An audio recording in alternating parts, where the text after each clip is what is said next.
The gunshot echoed through the crystal chandeliers before anyone could scream. Evelyn Hart, CEO of the nation's most powerful tech empire, watched in frozen horror as the assassin's weapon swung toward her chest. She had exactly 1 second to live. Then, a blur of motion. Her husband, the quiet janitor she'd married 3 months ago for an inheritance scheme, moved like liquid death. His hand caught the gunman's wrist, twisted, and the crack of breaking bone pierced the ballroom. As armed guards collapsed around them, Daniel Park stood over her, eyes cold as winter steel, and Evelyn realized she'd married a ghost with a trigger finger. Before we dive into this explosive story, hit that like button and drop a comment telling me what city you're watching from. I want to see how far this tale travels. Now, let's begin. The boardroom smelled of expensive leather and barely concealed panic. Evelyn Hart stood at the head of the mahogany table, her reflection sharp in its polished surface, and watched 11 board members struggle to hide their shock. Outside the floor-to-ceiling windows, Manhattan stretched beneath them like a kingdom of glass and steel. Her kingdom, technically. Though these men in their $1,000 suits had spent the last 6 months trying to forget that fact. "You're married?" Gerald Sutton finally managed, his jowls quivering with indignation. The chief financial officer had been with Hart Technologies since her father founded it 30 years ago, and he clearly believed that gave him the right to question her personal life. "To whom?" Evelyn's smile didn't reach her eyes. "His name is Daniel Park. We were married 3 days ago in a private ceremony." "This is highly irregular," Margaret Chen interjected, her pen tapping against her legal pad with machine gun precision. The general counsel's expression suggested she was already calculating the liability implications. "Your father's will explicitly states you must be married before your 32nd birthday to maintain controlling interest in the company. That deadline was yesterday," Evelyn finished smoothly, "which is why I'm married. The terms of the inheritance have been satisfied. My lawyers filed the necessary documentation with the probate court this morning." Gerald's face had gone an alarming shade of purple. "You're telling us that you found someone, courted them, and married them in, what, less than a week? Forgive me, Ms. Hart, but that strains credulity." "I don't recall asking for your forgiveness, Gerald." Evelyn's voice dropped 10 degrees. "Or requiring your belief. I'm informing you of a legal fact. Nothing more." "We have a right to know who this man is," Thomas Whitmore cut in. The VP of Operations leaned forward, his politician's smile firmly in place. "After all, as your husband, he'll have certain access to you, to company information. Surely you understand our concern." Evelyn had anticipated this. She'd prepared for every question, every angle of attack. What she hadn't prepared for was the knot of something uncomfortable that twisted in her stomach when Thomas said the word husband. Because Daniel Park wasn't really her husband. Not in any way that mattered. "Mr. Park has signed an extensive prenuptial agreement," she said crisply. "He has no stake in Hart Technologies, no access to proprietary information, and no interest in my business affairs. This is a personal matter that satisfies a legal requirement. That's all." "Then why marry him at all?" Gerald demanded. "Why not find someone more suitable? Someone from our social circle, someone with connections. Someone you could control?" Evelyn's eyebrow arched. "How transparent of you, Gerald." The CFO sputtered, but before he could formulate a response, the boardroom door opened. Every head turned. Daniel Park pushed a cleaning cart into the room, his eyes down, his posture apologetic. He wore the standard maintenance uniform, gray shirt, darker gray pants, both slightly too large for his frame. A baseball cap shadowed his face. He moved with the careful invisibility of someone who had learned to go unnoticed in spaces where he didn't belong. "Sorry," he murmured, already backing toward the door. "Thought the room was empty. I'll come back." "Mr. Park," Evelyn's voice stopped him mid-retreat. "Actually, your timing is perfect. Everyone, I'd like you to meet my husband." The silence that followed could have shattered diamond. Daniel's head came up slowly, and for just a fraction of a second, Evelyn saw something flicker in his dark eyes. Surprise, perhaps, or calculation. Then it was gone, replaced by a carefully neutral expression that gave away nothing at all. "Ma'am," he said quietly, You sure about this? Quite sure. Margaret Chen's mouth had fallen open. Thomas Whitmore looked like he'd been struck by lightning. Gerald Sutton made a sound somewhere between a cough and a dying walrus. This is a joke, Gerald finally managed. This has to be a joke. You married the help? I married a man who asked for nothing, expected nothing, and signed papers that guarantee him nothing, Evelyn replied, her voice cutting through the rising chaos, which makes him considerably more trustworthy than anyone in this room. Daniel remained motionless by the door, his hands loose at his sides. To anyone watching, he looked uncomfortable, out of place, a working-class man caught in a world he didn't understand. But Evelyn had learned to read the subtle tells in the 3 weeks since their first conversation, the way his weight distributed on the balls of his feet, the slight angle of his shoulders that kept both the door and the windows in his peripheral vision, the calculated stillness that could explode into motion without warning. He wasn't uncomfortable. He was ready. For what? She still wasn't entirely sure. This is unacceptable, Thomas said, finding his voice. Evelyn, I understand you were in a difficult position with the inheritance deadline, but this farce undermines everything your father built. The optics alone will show that I value integrity over appearances. My father understood that, even if you don't. Evelyn gathered her papers, signaling the meeting's end. This discussion is over, gentlemen. Ms. Chen, my personal life is not company business. The inheritance terms have been satisfied. That's all you need to know. She walked toward the door and Daniel stepped aside to let her pass. Their eyes met for a brief moment, and something unspoken passed between them, an acknowledgement of the performance they'd just delivered, perhaps, or simply two co-conspirators recognizing each other across a divide of secrets. Ma'am, he said again, softer this time. Mr. Park. She nodded once, crisp and professional, then swept from the room. Behind her, the board erupted into arguments and accusations. She ignored them all. They would fall in line eventually. They had no choice. Her father had been many things, most of them complicated, but his will had been airtight.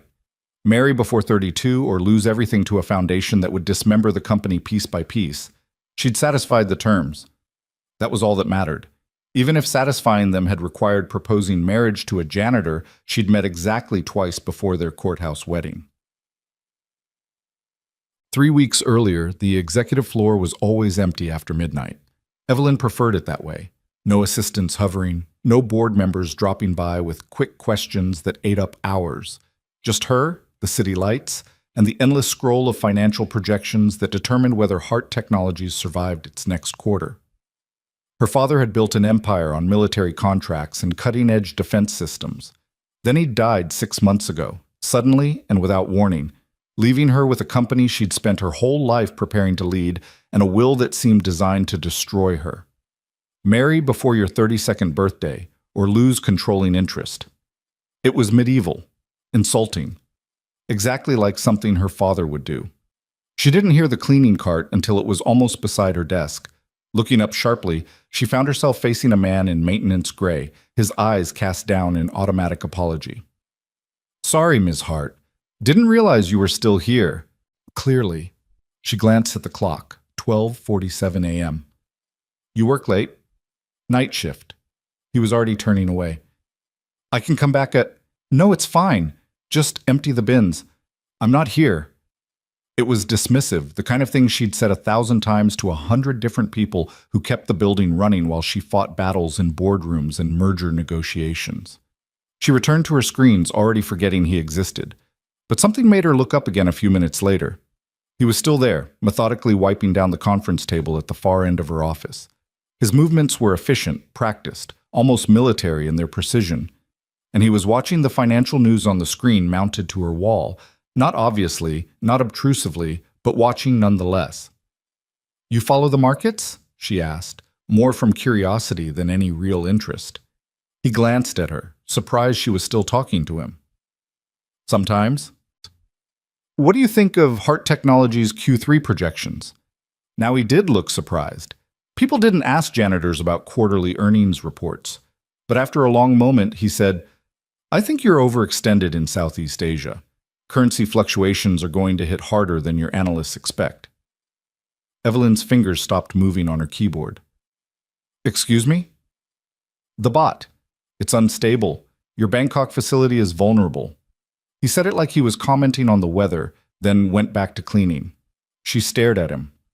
The Southeast Asian expansion was classified, or as classified as corporate strategy could be. The projections weren't public. The Bangkok facility was barely more than blueprints and NDAs. How do you know about Bangkok? I read. He shrugged. And people leave papers lying around. You'd be surprised what maintenance sees. It was a reasonable explanation. It was also exactly what someone with training in intelligence gathering would say. Evelyn closed her laptop slowly. What's your name? Daniel Park. How long have you worked here, Daniel Park? 8 months. Give or take? 8 months. Right around the time her father's health started declining, right when things at Heart Technologies began to feel off. Nothing she could point to directly, just a sense that pieces were moving on board she couldn't see, that currents were shifting beneath the surface of her carefully controlled world. You seem overqualified for maintenance work, she observed. It pays the bills. His tone discouraged further questions, but Evelyn hadn't built her career by accepting discouragement. What did you do before this? Different things. Nothing interesting. That's not an answer. No, he agreed. It's not. They studied each other across the expanse of her office. He was maybe 35, lean in a way that suggested endurance rather than gym workouts. Asian features, Korean probably, given his name. Dark eyes that gave away nothing except a deep well of control. And underneath the baggy uniform, a stillness that reminded her uncomfortably of soldiers she'd seen at military demonstrations. The kind of men who could switch from perfectly calm to perfectly lethal without any apparent transition. I have a problem, she said abruptly. Most people do. I need to get married in 3 weeks, and I don't have time to find someone I can trust not to destroy my life in the process. Daniel Park went very still. The cloth in his hand stopped moving. When he spoke, his voice was carefully neutral. That's an unusual problem. I have an unusual life.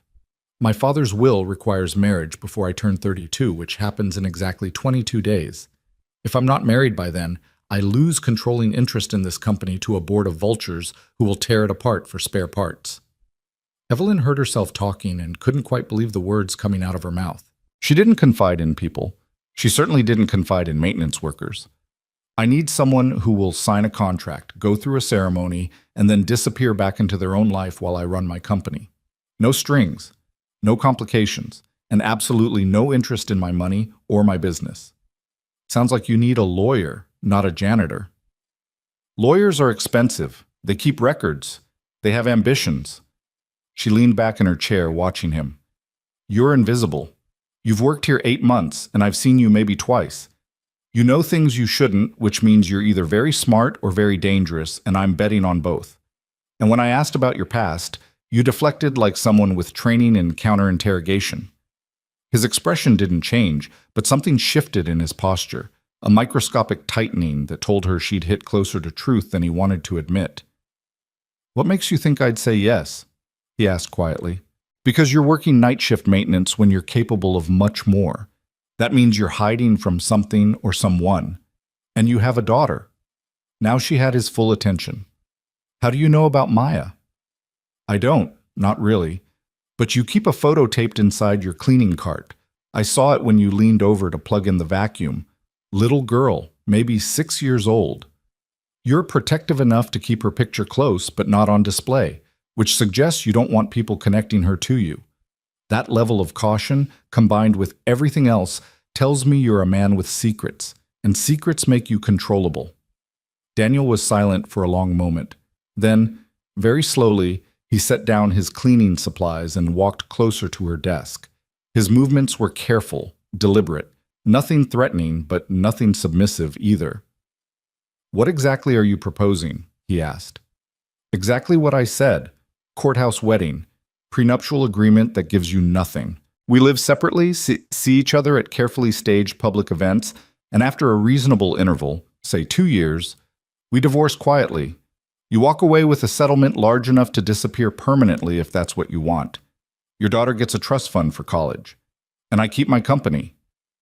Why me? Because everyone else I could ask would want something I'm not willing to give. Power, position, access. You just want to be left alone. That makes you perfect. He studied her for a long time, his face unreadable. Finally, he said, "You're either very desperate or very stupid." Desperate, Evelyn agreed, but not stupid. Do we have a deal? Daniel glanced at the photo of his daughter, invisible from where Evelyn sat, but clearly occupying his thoughts. When he looked back, something in his eyes had changed. Not softened exactly, but shifted into a different configuration of wariness and calculation. "One condition," he said. "Maya never knows the real reason we got married. As far as she's concerned, this is real." Agreed. "And if anything threatens her, anything at all, the deal's off. I don't care about your company or your inheritance. She comes first." "I wouldn't expect anything less." Evelyn extended her hand across the desk. "Do we have a deal, Mr. Park?" He looked at her hand for a moment, then took it. His grip was firm, controlled, and carried faint calluses that had nothing to do with pushing brooms and emptying trash bins. "We have a deal, Ms. Hart." Neither of them smiled.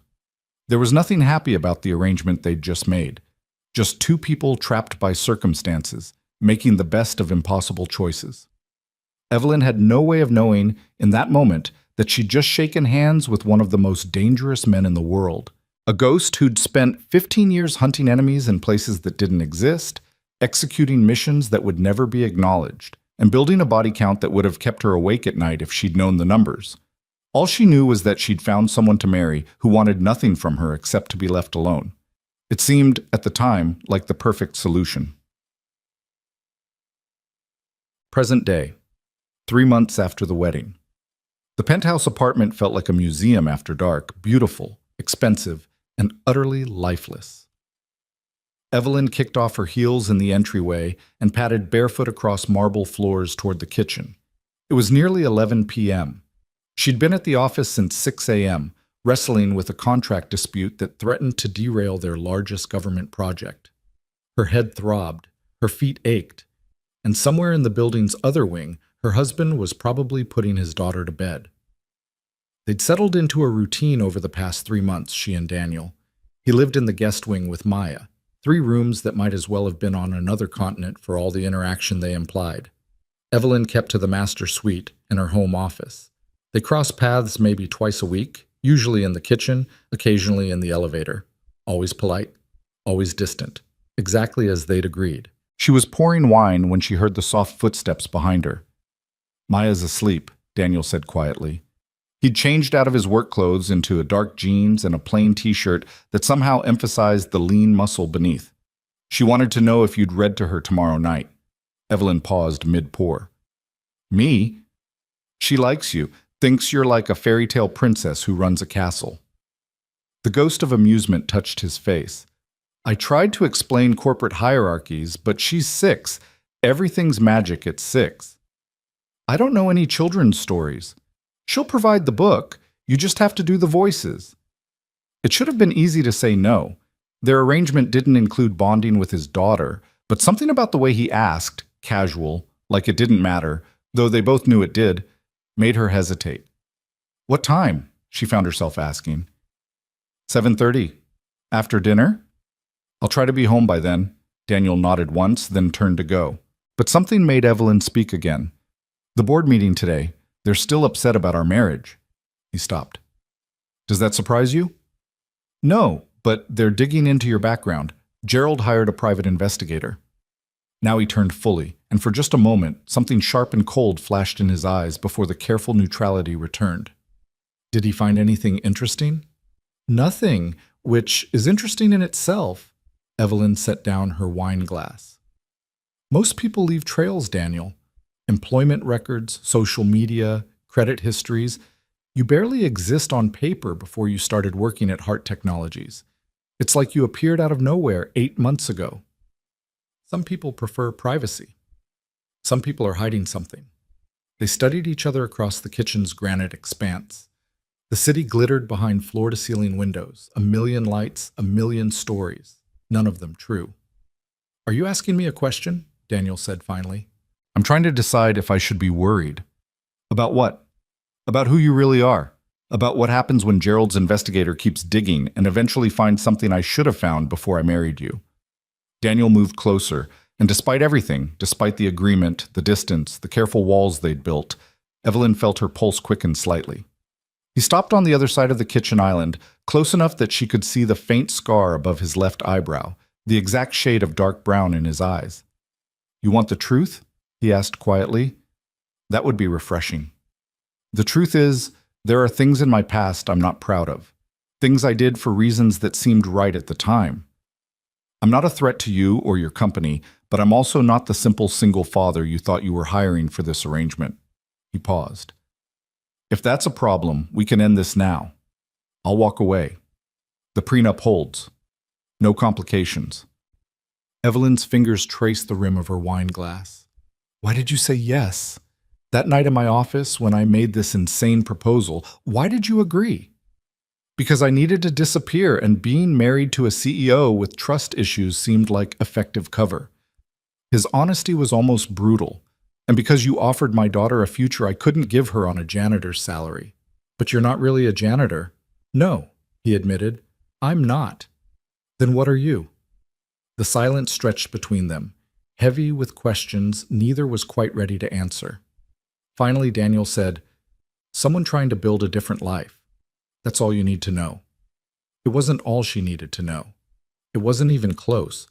But something in his voice, a kind of weary honesty beneath the evasion, made her nod slowly. Okay, she said. For now, that's enough. Relief flickered across his face, quickly hidden. He nodded once and turned to leave. But at the kitchen door, he paused. Evelyn? The thing with Maya tomorrow night. Thank you. Then he was gone, disappearing back into the apartment's other wing like a ghost fading into shadow.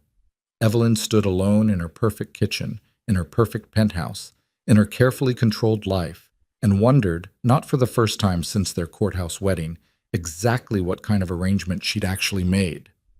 Outside, Manhattan glittered and burned, and somewhere in the building's security feeds that she didn't know existed, cameras recorded her every movement while encrypted messages bounced between servers in locations that didn't appear on any map. The game was already in motion.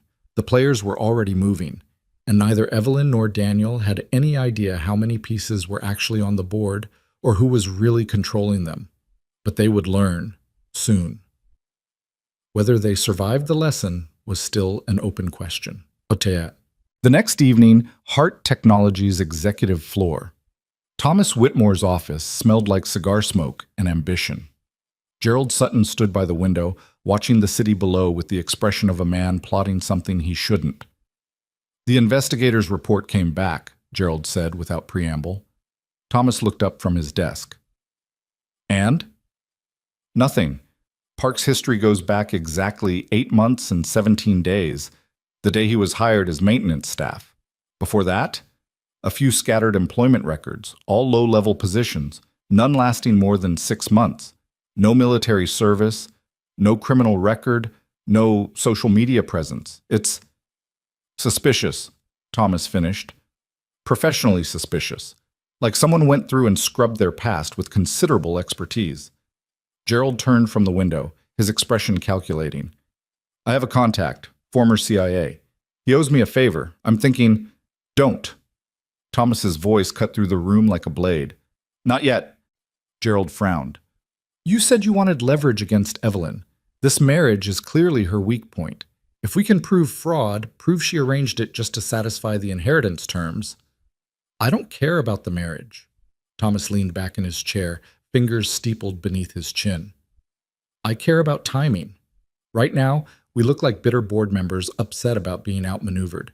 Any move we make against her personally backfires. But if we're patient, the Sao Paulo deal, Gerald said slowly, understanding dawning, you think she'll screw it up. I think she's stretched thin trying to prove herself. Her father's death left gaps. Operational, strategic, relational. She's brilliant. I won't deny that, but she doesn't have Raymond's instincts, doesn't have his flexibility when it comes to the gray areas. Raymond was corrupt, Gerald said bluntly. He had half the Pentagon on his payroll. He moved arms to countries under embargo. built this company into a defense industry titan, Thomas interrupted smoothly. His methods were questionable. His results were not.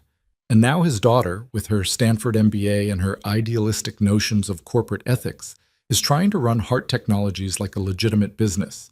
It's almost charming. Gerald's frown deepened. What exactly are you suggesting? I'm suggesting we let Evelyn be Evelyn. Let her chase transparency and accountability. Let her audit every contract and question every relationship her father built.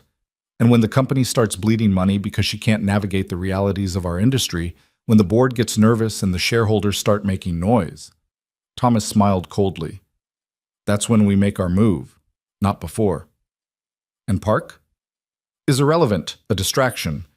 Though, Thomas pulled out his phone, scrolling through something Gerald couldn't see. I want to know more about the daughter. Maya, isn't it? 6 years old. Mother's not in the picture. Our investigator couldn't find any records of marriage or divorce. Could be Park's not even the biological father. Could be a lot of things, Thomas agreed. But children are vulnerable, useful, if one needs leverage at the right moment. Gerald shifted uncomfortably. Thomas, I'm willing to play hardball to protect our interests, but threatening a kid?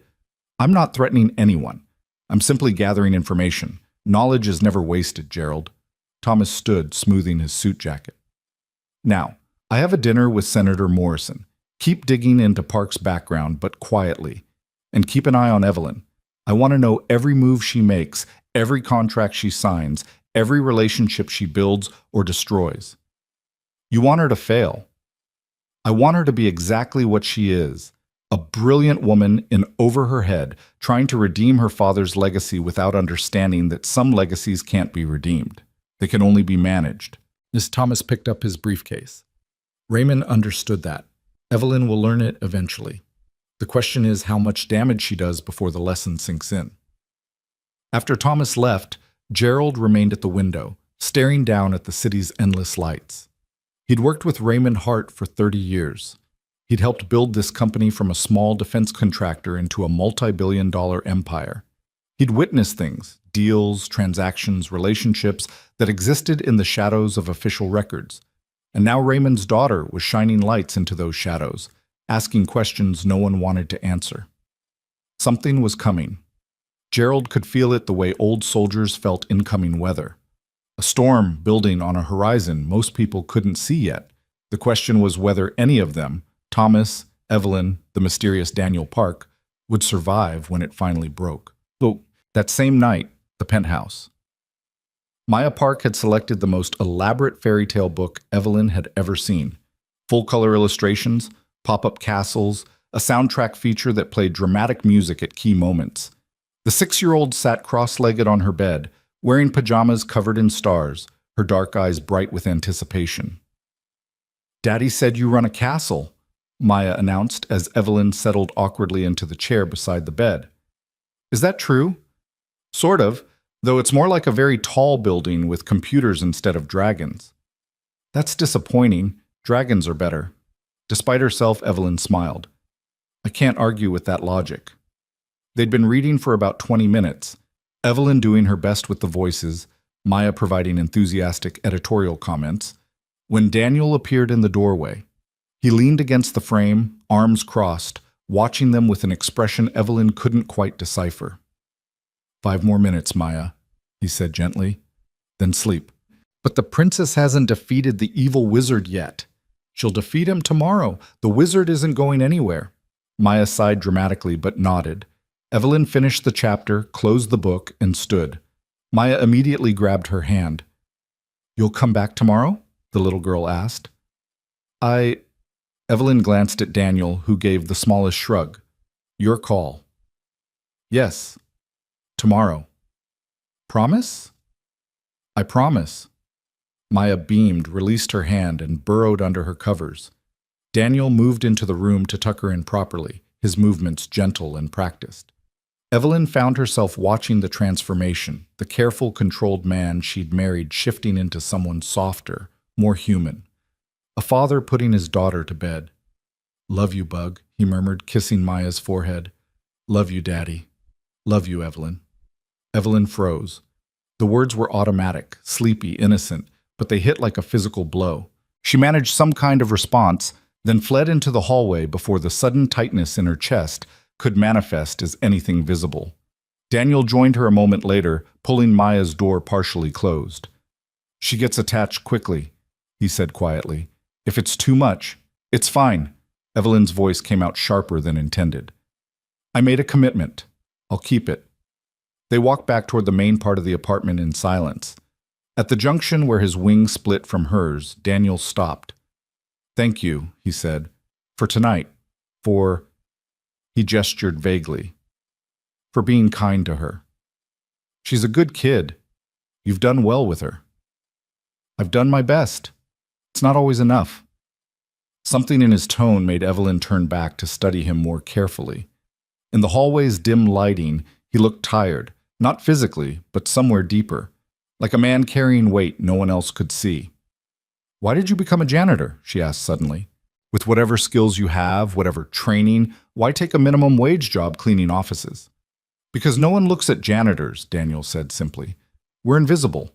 We go anywhere, see everything, and no one thinks we matter enough to be threats." "Threats to what?" He smiled, but there was no humor in it.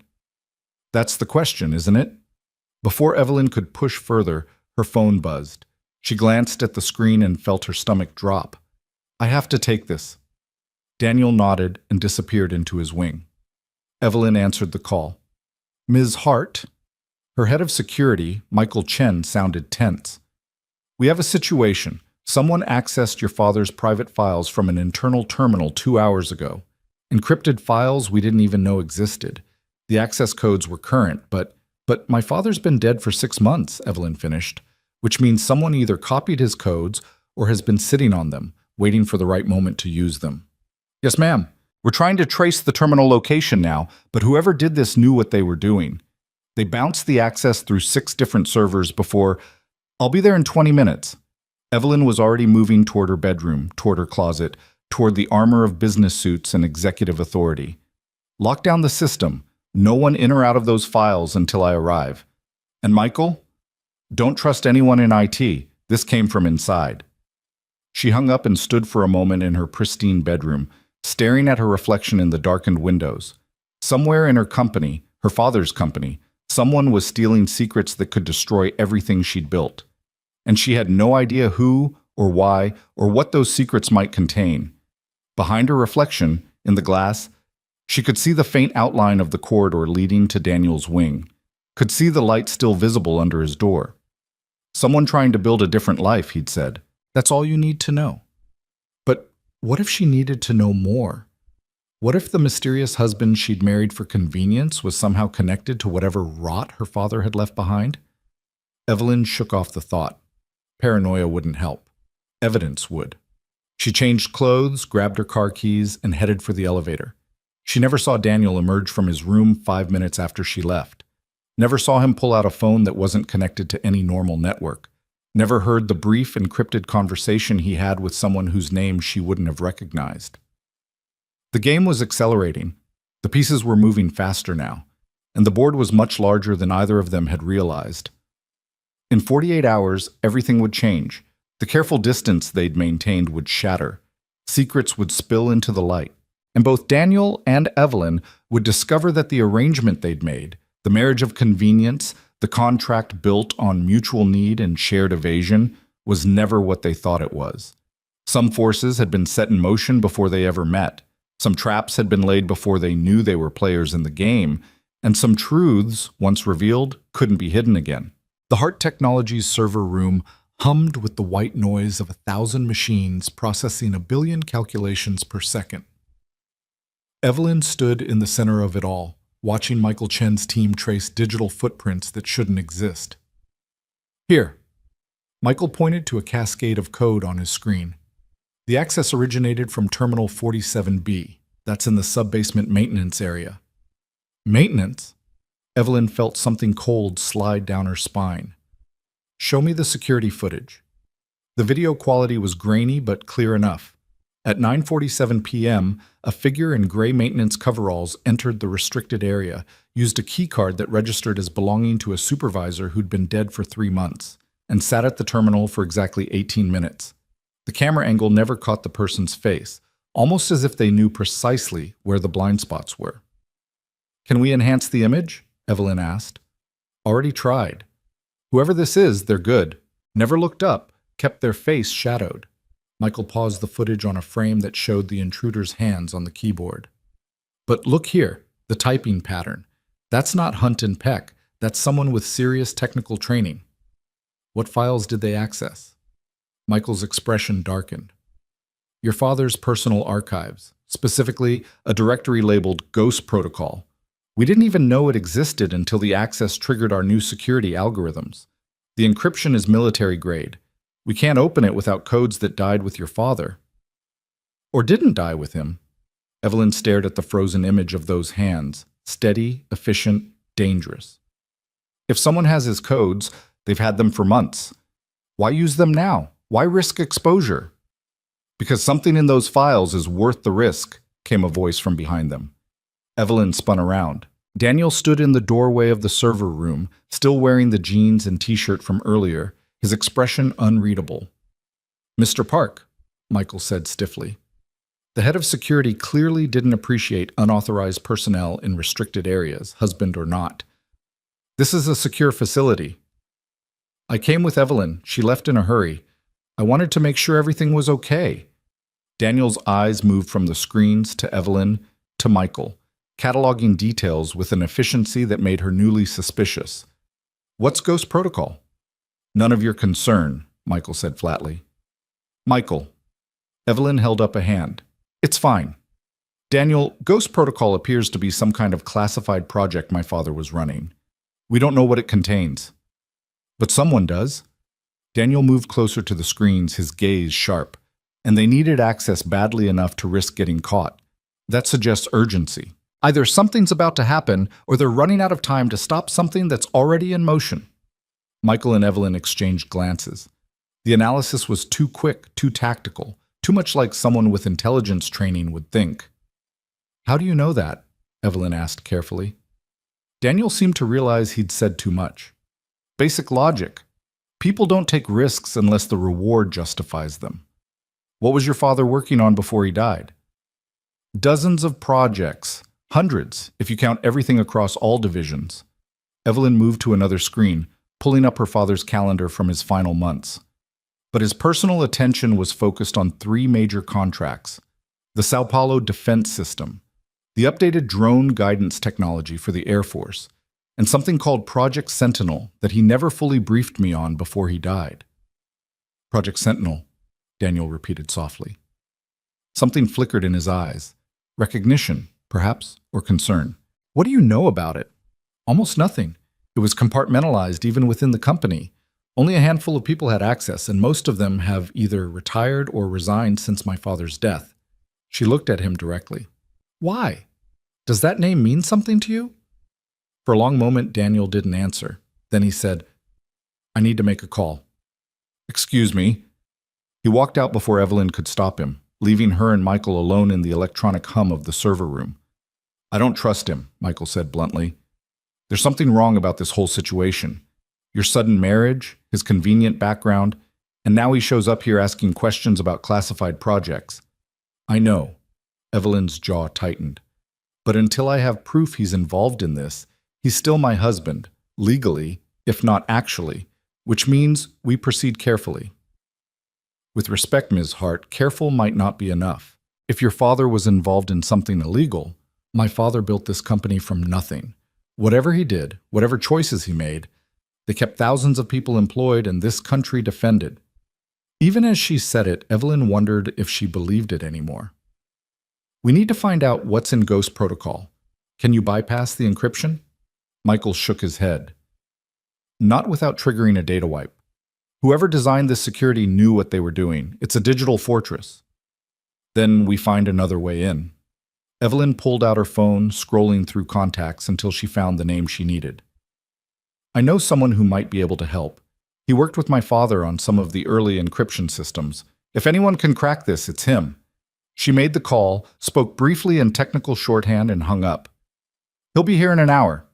In the meantime, I want every person who had access to that maintenance terminal identified and background checked. Someone either planned this carefully or got very lucky.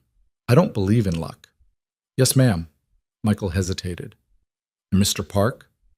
Evelyn thought about the way Daniel had analyzed the situation, the precision of his questions, the flicker of recognition when she mentioned Project Sentinel. Put surveillance on him, she said quietly. I need to know who he's calling and what he's doing. If my husband is somehow involved in this, I need to know before it destroys everything. Michael nodded and moved to implement her orders. Evelyn remained in the server room, surrounded by machines that held secrets she couldn't access, married to a man she was starting to realize she didn't know at all. Outside in the parking garage, Daniel stood in the shadow between security lights and pressed a phone to his ear. The number he dialed wasn't in any normal directory. The conversation that followed wasn't recorded by any system Hart Technologies owned. It's Ghost, he said softly when the line connected. We have a problem. The voice on the other end was female, clipped, military precise. Define problem. Someone accessed the protocol files. They're digging into Sentinel. A pause. Then, are you compromised? Not yet. But she's smart. She's going to start asking questions I can't answer without blowing my cover. Then don't answer them. Your mission parameters haven't changed. Protect the asset, monitor the situation, and report any developments that might expose the operation. The asset, Daniel repeated, his voice flat. You mean my wife? I mean the woman who inherited control of one of the most dangerous private military contractors in the world. The woman whose father sold weapons to enemies of the United States and called it business. The woman who might be continuing his work, knowingly or not. The voice softened slightly. I know this is complicated, Daniel. I know you've been in deep cover for 8 months and the lines are starting to blur.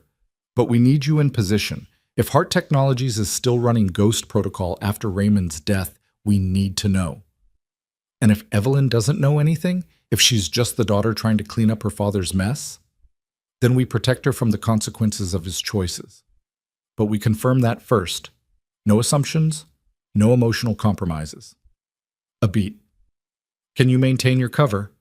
Daniel thought about Maya asking when Evelyn would read to her again.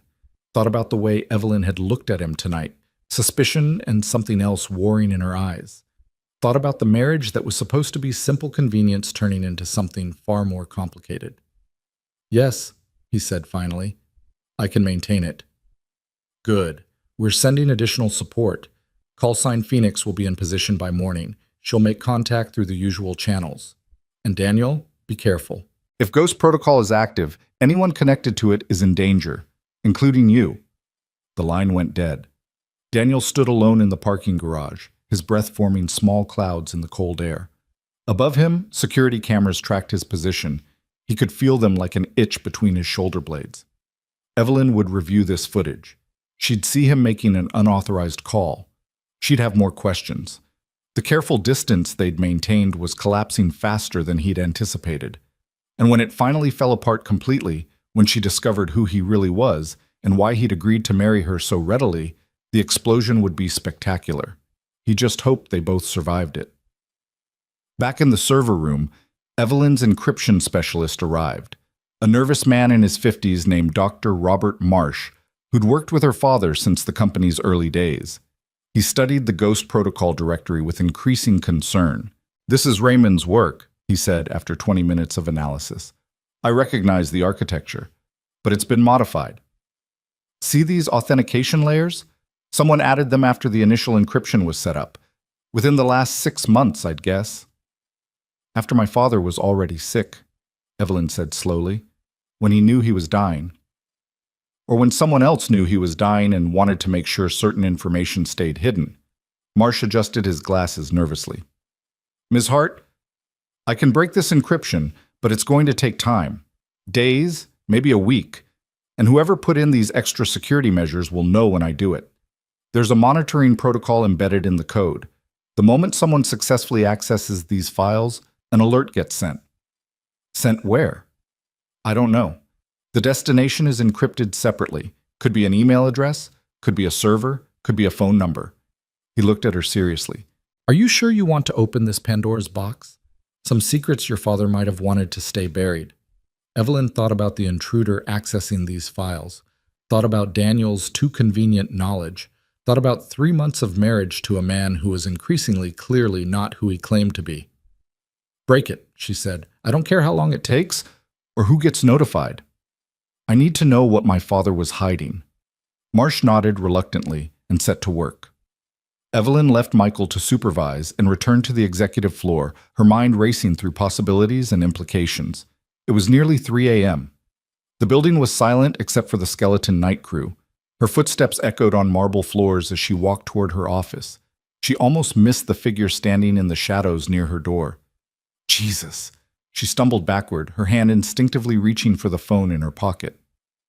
Sorry. Daniel stepped into the light, hands raised in apology. Didn't mean to scare you. What are you doing here? I thought you went home. Couldn't. Not while you were dealing with this alone. He lowered his hands slowly. Maya's with a neighbor, Mrs. Chen on the 4th floor. She watches her sometimes when I have to work late. Evelyn's heart was still racing from the surprise. You followed me from the server room. I waited in the lobby. Figured you'd come back up here eventually. Daniel leaned against the wall, his posture casual but his eyes alert. We need to talk, really talk, not the careful dancing we've been doing for 3 months. About what? About how you conveniently know things you shouldn't? About how you ask questions like someone with intelligence training? About how you appeared in my life exactly when I needed someone to marry, and now someone's stealing my father's secrets? Yes, Daniel said simply. About all of that. Evelyn stared at him for a long moment, then unlocked her office door. Inside. I don't want this conversation in the hallway. Her office was dark, except for the city lights filtering through the windows. She didn't turn on the overheads. The semi-darkness felt safer somehow, like secrets could be shared more easily when faces were half hidden in shadow. Start talking, she said, moving to the windows. And this time, tell me the truth. Daniel remained by the door, his back to it. She noticed he'd positioned himself where he could see both her and the corridor outside. The truth is complicated. So uncomplicate it. I can't, not completely. There are things I'm not authorized to tell you, oaths I took that I can't break even for this, he paused. But I can tell you that I'm not your enemy. I never have been. That's not the ringing endorsement you think it is. Evelyn turned to face him. Who do you work for, Daniel? And don't say Hart Technologies Maintenance. We both know that's a cover for something else. I worked for people who protect this country from threats it doesn't know exist. Past tense. I'm retired. You're 35. People don't retire at 35 unless something forced them out. Something did. I wanted a normal life, wanted to raise my daughter somewhere safe without looking over my shoulder every day. His voice was quiet, honest in a way she hadn't heard before. And then your father died, and things I thought were finished turned out to be very much alive. And I realized that getting out isn't as simple as just walking away. My father. Evelyn moved closer, trying to read his expression in the dim light. What did my father have to do with your past? Daniel was silent for so long she thought he might not answer. Finally, he said, Project Sentinel. I know what it is, or what it was supposed to be. The bottom dropped out of Evelyn's stomach. How? Because I helped design it 5 years ago, when your father was working with a classified DoD initiative to develop next-generation autonomous defense systems. It was supposed to be an AI-guided network that could identify and neutralize threats faster than any human operator. But it required massive amounts of data, surveillance data, biometric data, communication intercepts.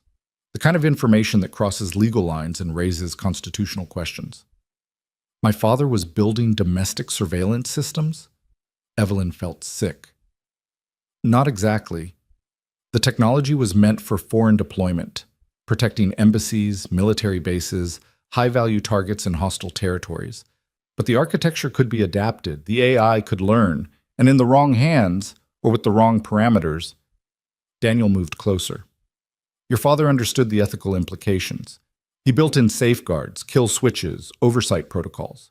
But he also built in backdoors, just in case someone needed to access the system for legitimate reasons. I was part of the team that designed those back doors. And now someone's trying to access them. Yes. Who? That's what I don't know. When I left the project, Sentinel was being shelved.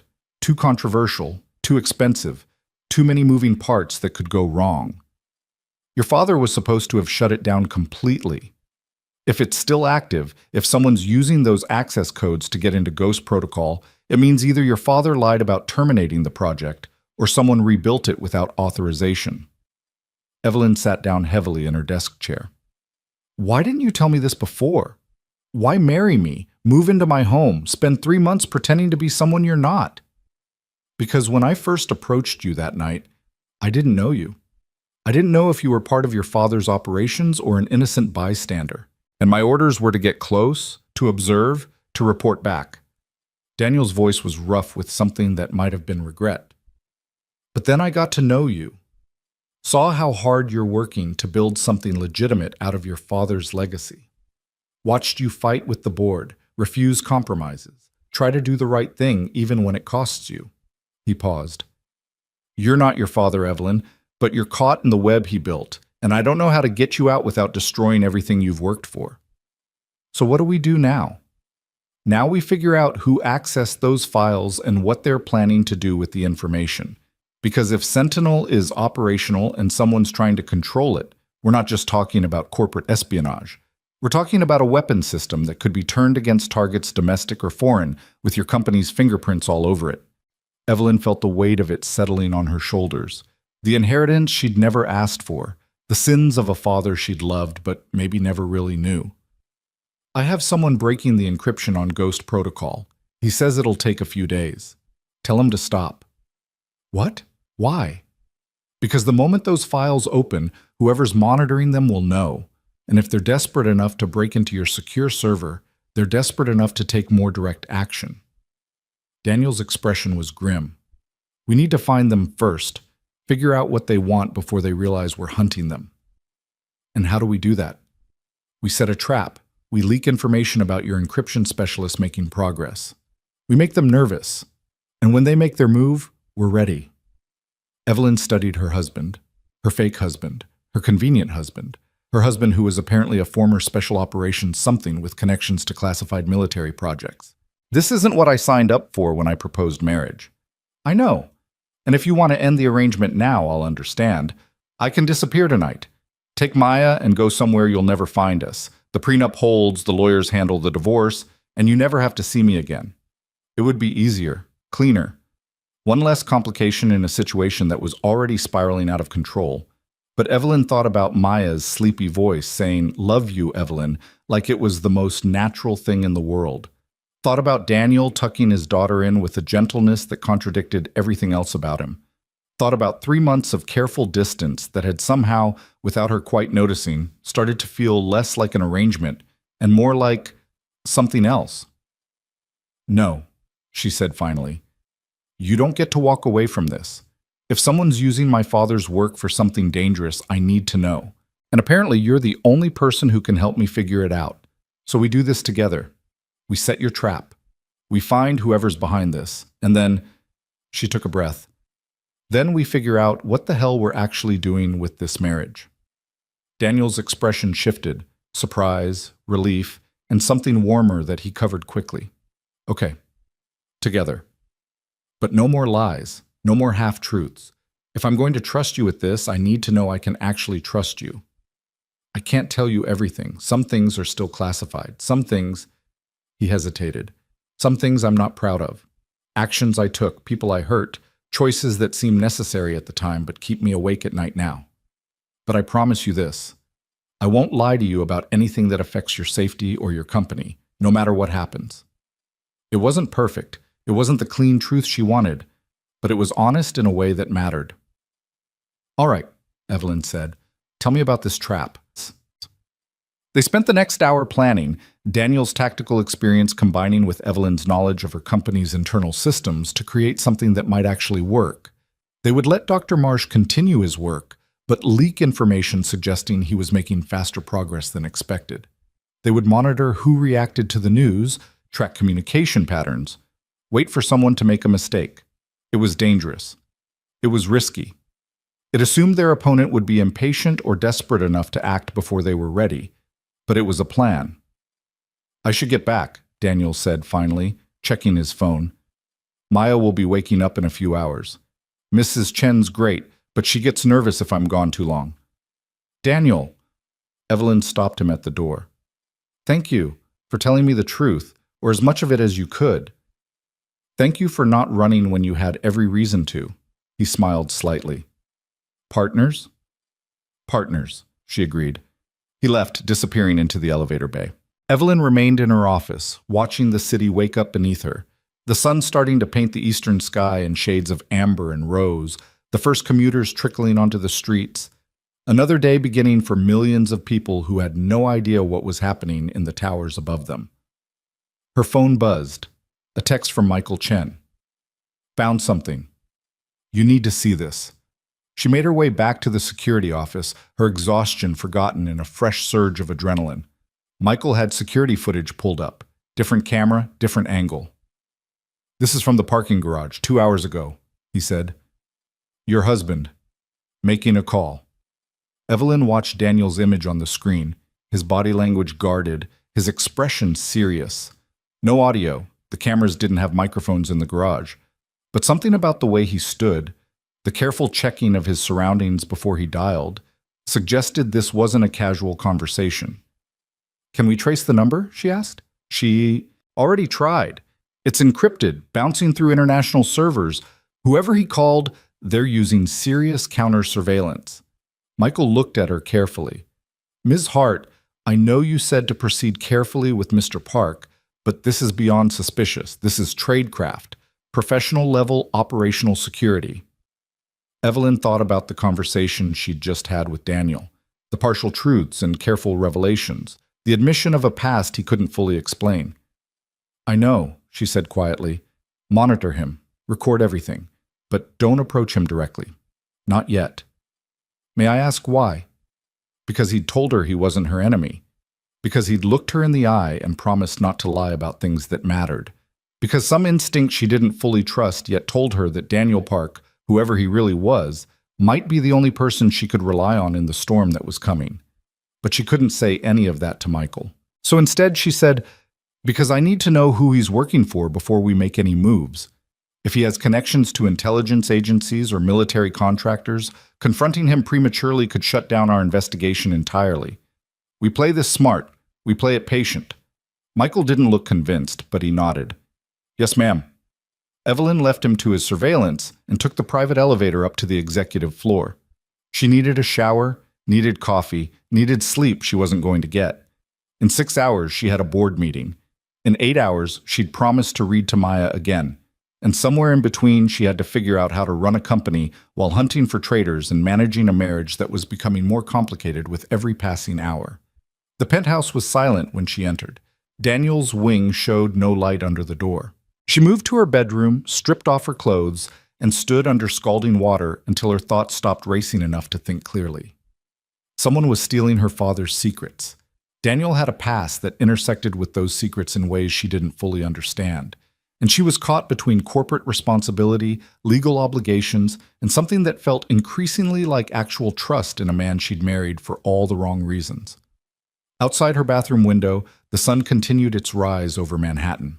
Traffic thickened. Phones began ringing in offices across the city. Another day of business and betrayal, deals and deceptions, the endless churn of modern life. In a hotel room 12 blocks away, a woman with cold eyes and military bearing made a call to report that Ghost was compromised. The asset was suspicious, and the operation was accelerating beyond their control. She received new orders, ended the call, and began assembling weapons that officially didn't exist.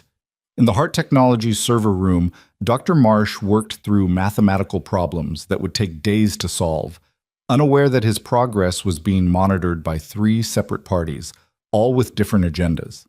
And in the penthouse apartment where a CEO and a ghost pretended to be husband and wife, 2 people tried to sleep while the same questions circled their minds.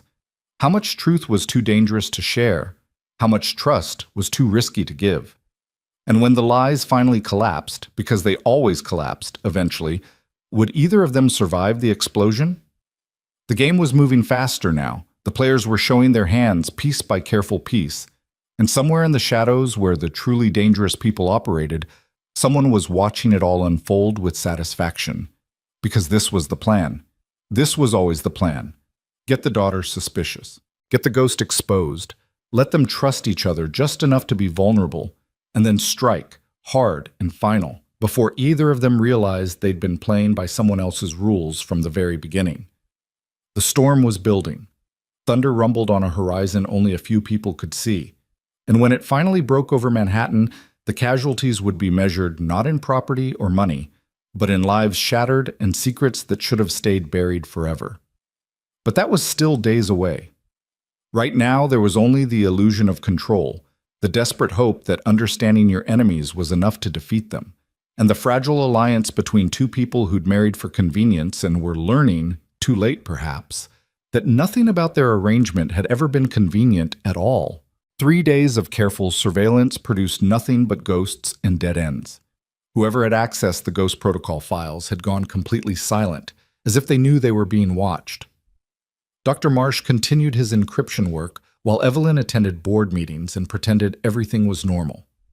Daniel maintained his cover as the quiet husband who cleaned offices and raised his daughter, all while feeding information to contacts Evelyn wasn't supposed to know about. The charade was exhausting for everyone involved. It was Thursday evening when everything changed. Evelyn had left work early for once, keeping her promise to read to Maya.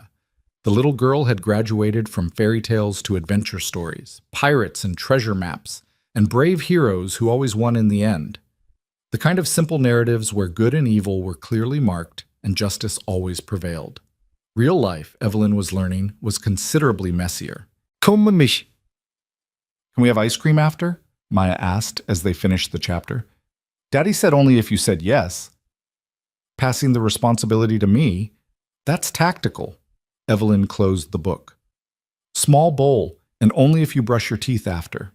Maya launched herself at Evelyn in a hug that was entirely too trusting, too open. You're the best. I'm going to tell Daddy.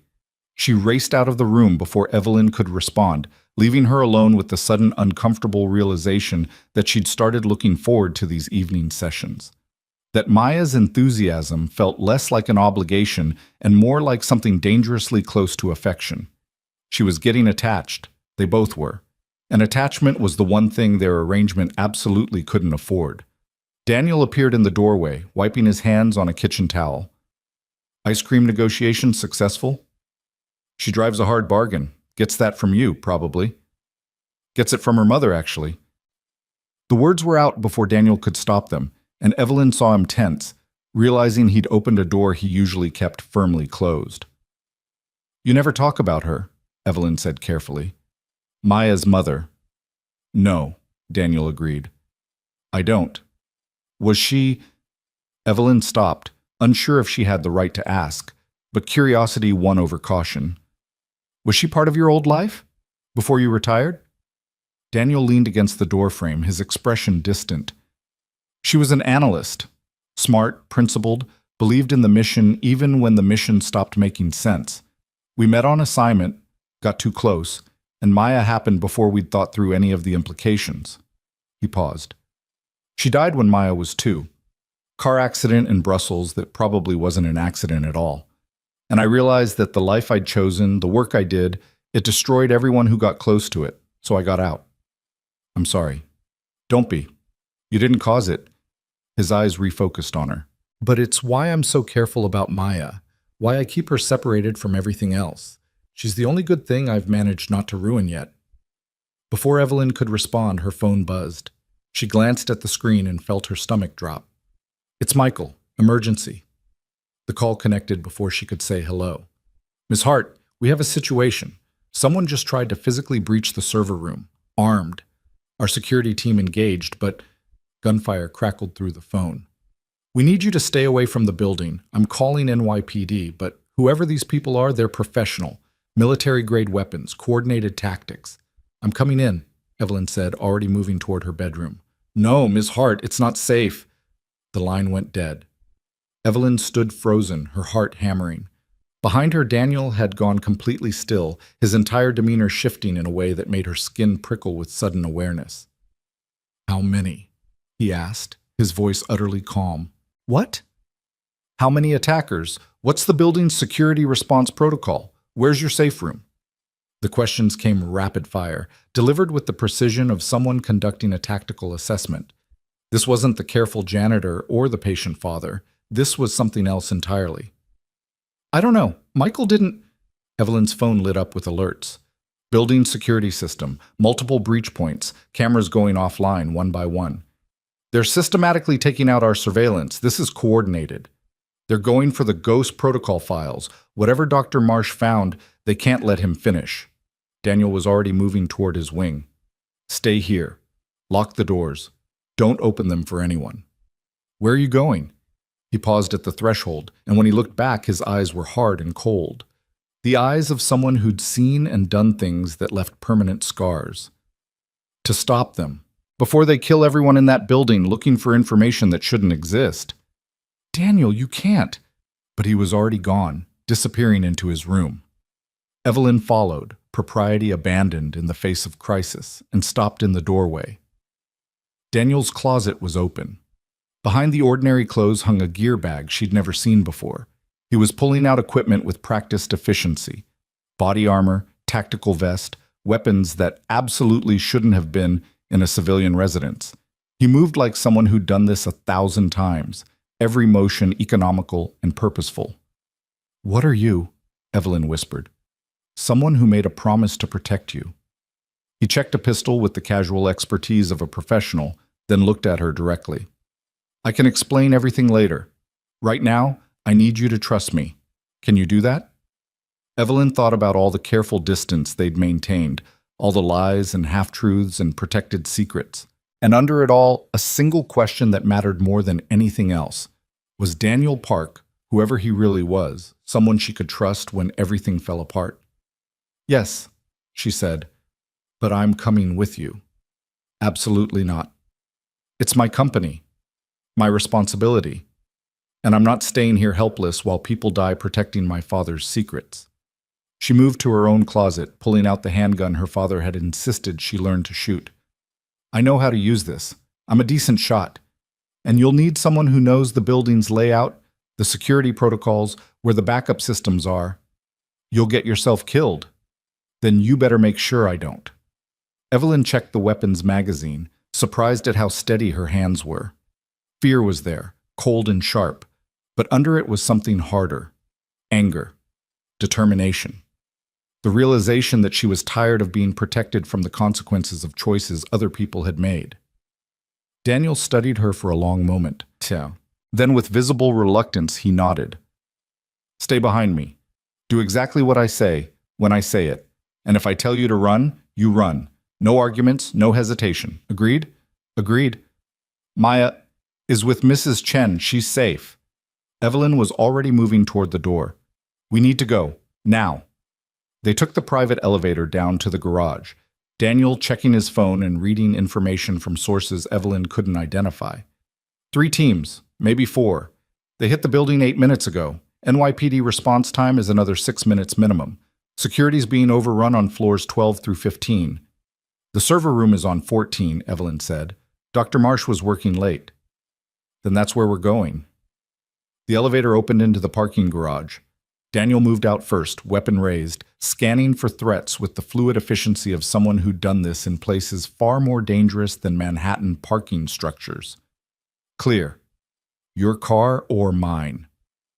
Mine. Armored. My father was paranoid. Your father was smart. They made it to Hart Technologies in 11 minutes, running red lights and driving like the city was a war zone. Maybe it was. The building's lobby was chaos when they arrived. Security personnel taking cover behind marble columns, return fire coming from the upper floors, civilians evacuating in panicked streams. Daniel caught the arm of a security guard Evelyn recognized. Martinez, situation report.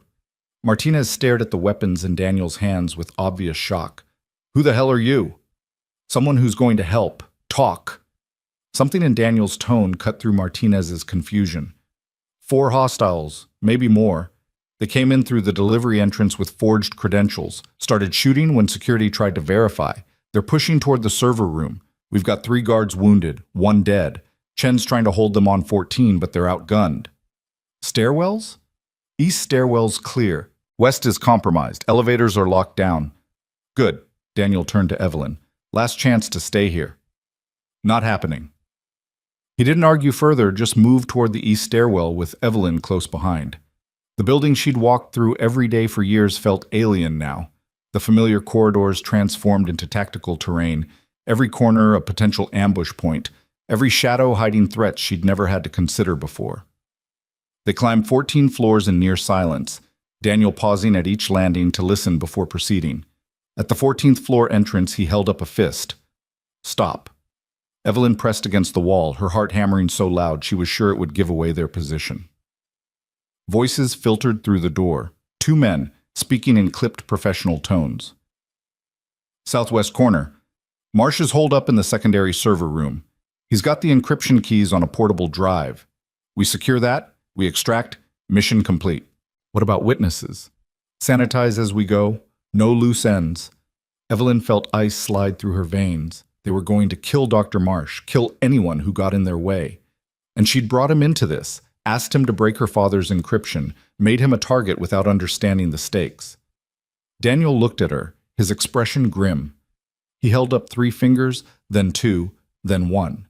The door exploded inward as he kicked it open, his weapon already tracking targets.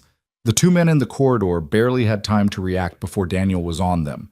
Not shooting, not yet, but moving with a precision that turned violence into something almost artistic. 1 man went down with a strike to the throat. The second tried to bring his rifle up, but Daniel was already inside his guard, redirecting the weapon and delivering a blow that sent the attacker crumpling. It was over in seconds. Evelyn stood frozen, her weapon half raised, watching the man she'd married move like controlled death through space that should have been impossible to navigate that fast. Clear, Daniel said quietly, already moving forward. Stay close. They found Michael Chen and 2 other guards barricaded behind an overturned desk near the server room entrance. Michael's left arm hung useless, blood soaking through a makeshift bandage. When he saw Daniel, his expression cycled through shock, confusion, and dawning realization. You're not maintenance, he said flatly. No, Daniel agreed. I'm not. Where's Marsh? Secondary server room. There's 2 more hostiles between us and him. They've got better positions, better gear. We can't... Michael stopped as fresh gunfire erupted from ahead. They're pushing forward. Not anymore. Daniel turned to Evelyn. You stay here. Help Chen with the wounded. I'm going to get Marsh. Daniel, no arguments. You promised. He looked at her, and for just a moment, the cold tactical mask slipped enough to show something warmer beneath. Trust me. Then he was gone, moving down the corridor toward the sound of gunfire with the calm purposefulness of someone who'd walked into far worse situations and walked back out alive. Evelyn crouched beside Michael, applying pressure to his wound while her mind raced. Who is he? Michael asked through gritted teeth. Your husband. Who the hell is he really?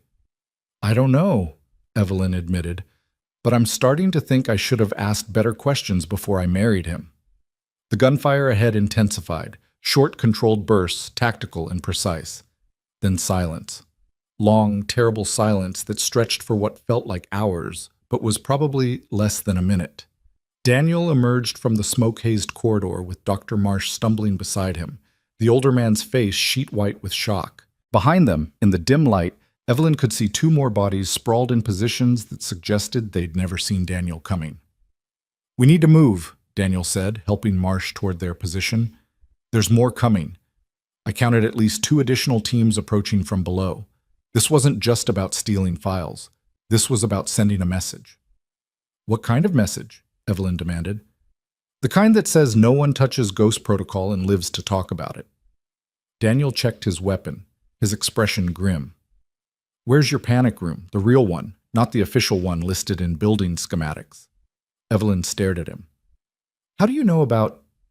Because I helped design half the security in this building 5 years ago, when your father hired a consultant team for threat assessment. I know where the real safe room is. I know where the backup generators are, and I know that if we don't move in the next 30 seconds, we're going to be overrun by professionals who've been told to leave no witnesses. Sirens wailed in the distance, NYPD finally arriving, but distance meant nothing if they died before help reached them.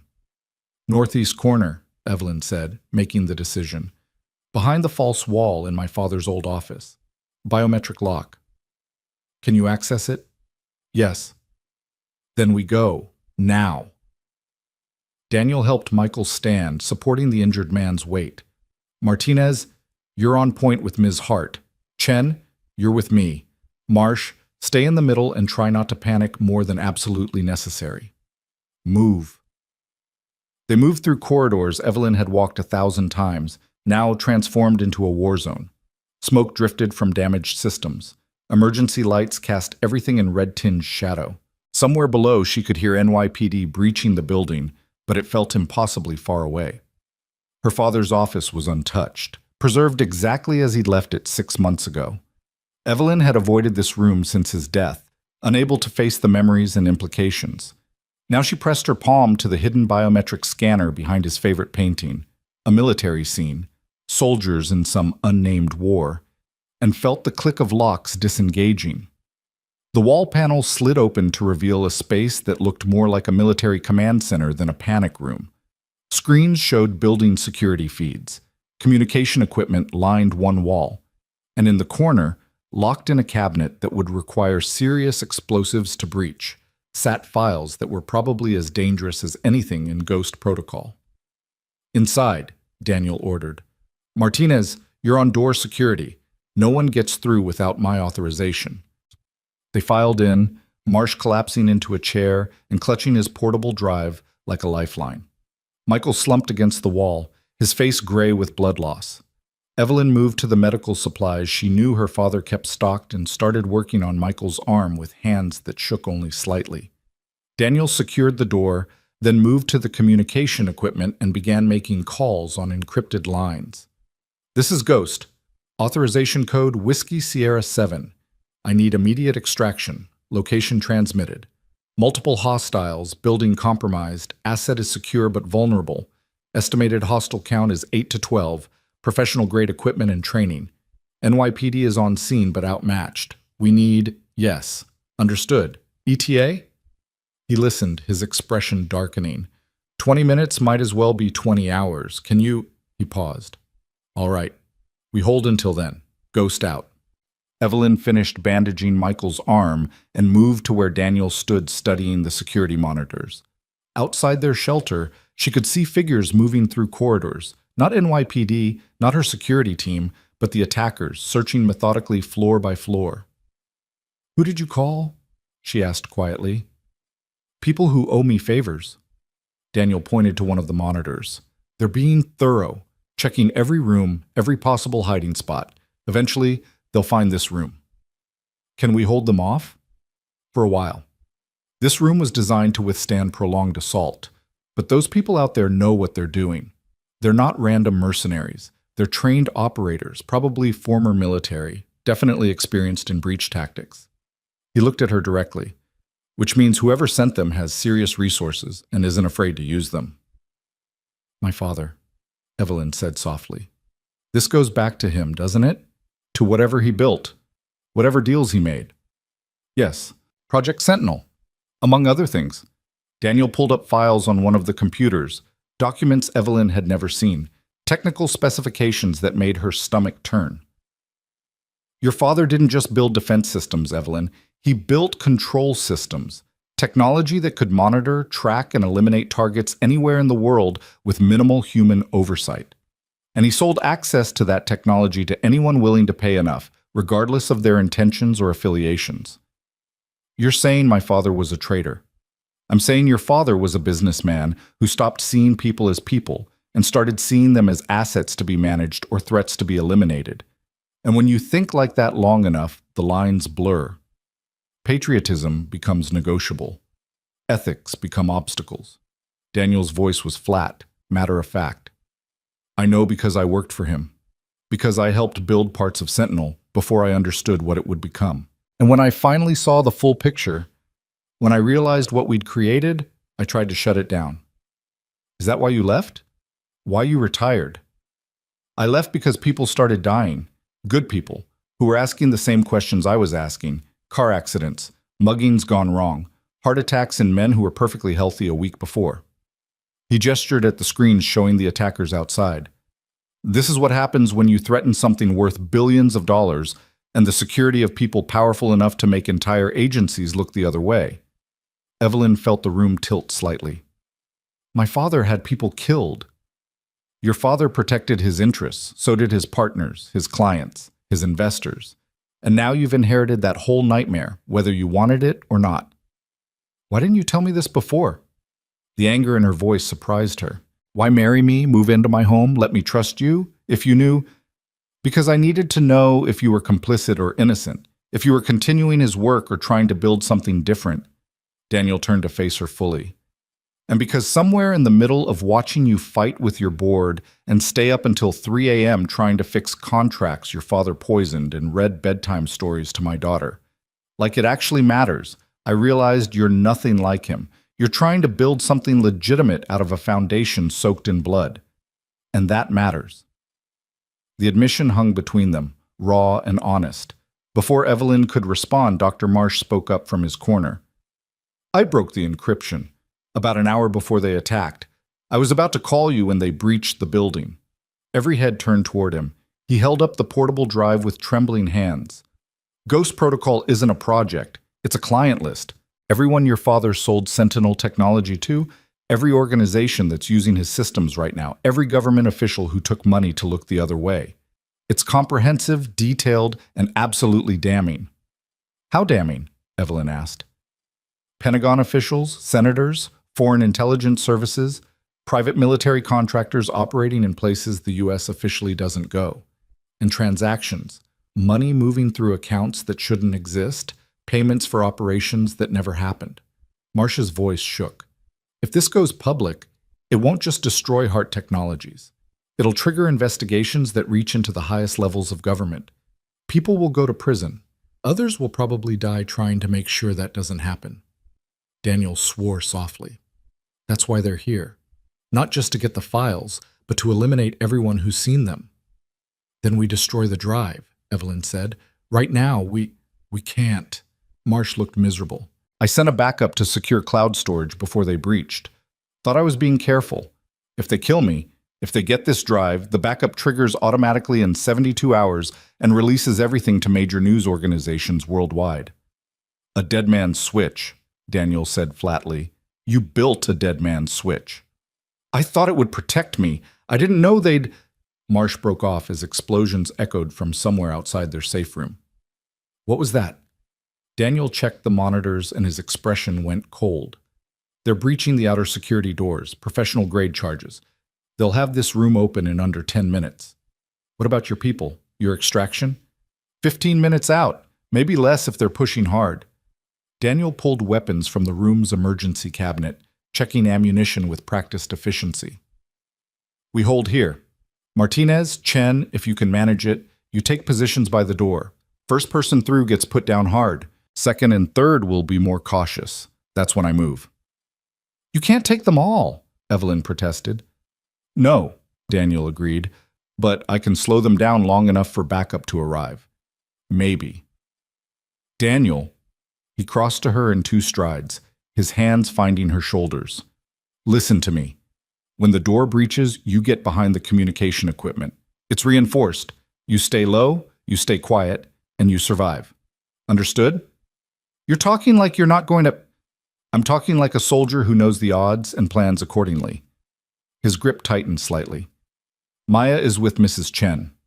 If something happens to me, there's a safety deposit box at Chase Manhattan, downtown branch. Key is taped behind the family photo in my apartment. Everything she'll need is in there. Money, documents, contacts who can help. You're not dying today. Probably not. But if I do, I need to know she'll be taken care of. His eyes searched hers. Promise me. Evelyn felt something crack open in her chest. The careful distance they'd maintained shattering completely in the face of Daniel's stark honesty. I promise. But you're not dying, because I just figured out that I actually give a damn about this marriage being real, and I'm not letting you disappear before we figure out what that means. Daniel's expression shifted. Surprise, warmth, and something that might have been hope flickering across his features before another explosion rocked the room. The outer door was failing. Smoke seeped through cracks in the reinforced structure. "Positions," Daniel said quietly, the moment breaking as quickly as it had formed. "They're coming." Martinez and Michael took cover behind equipment that wouldn't save them if the attackers came in hard.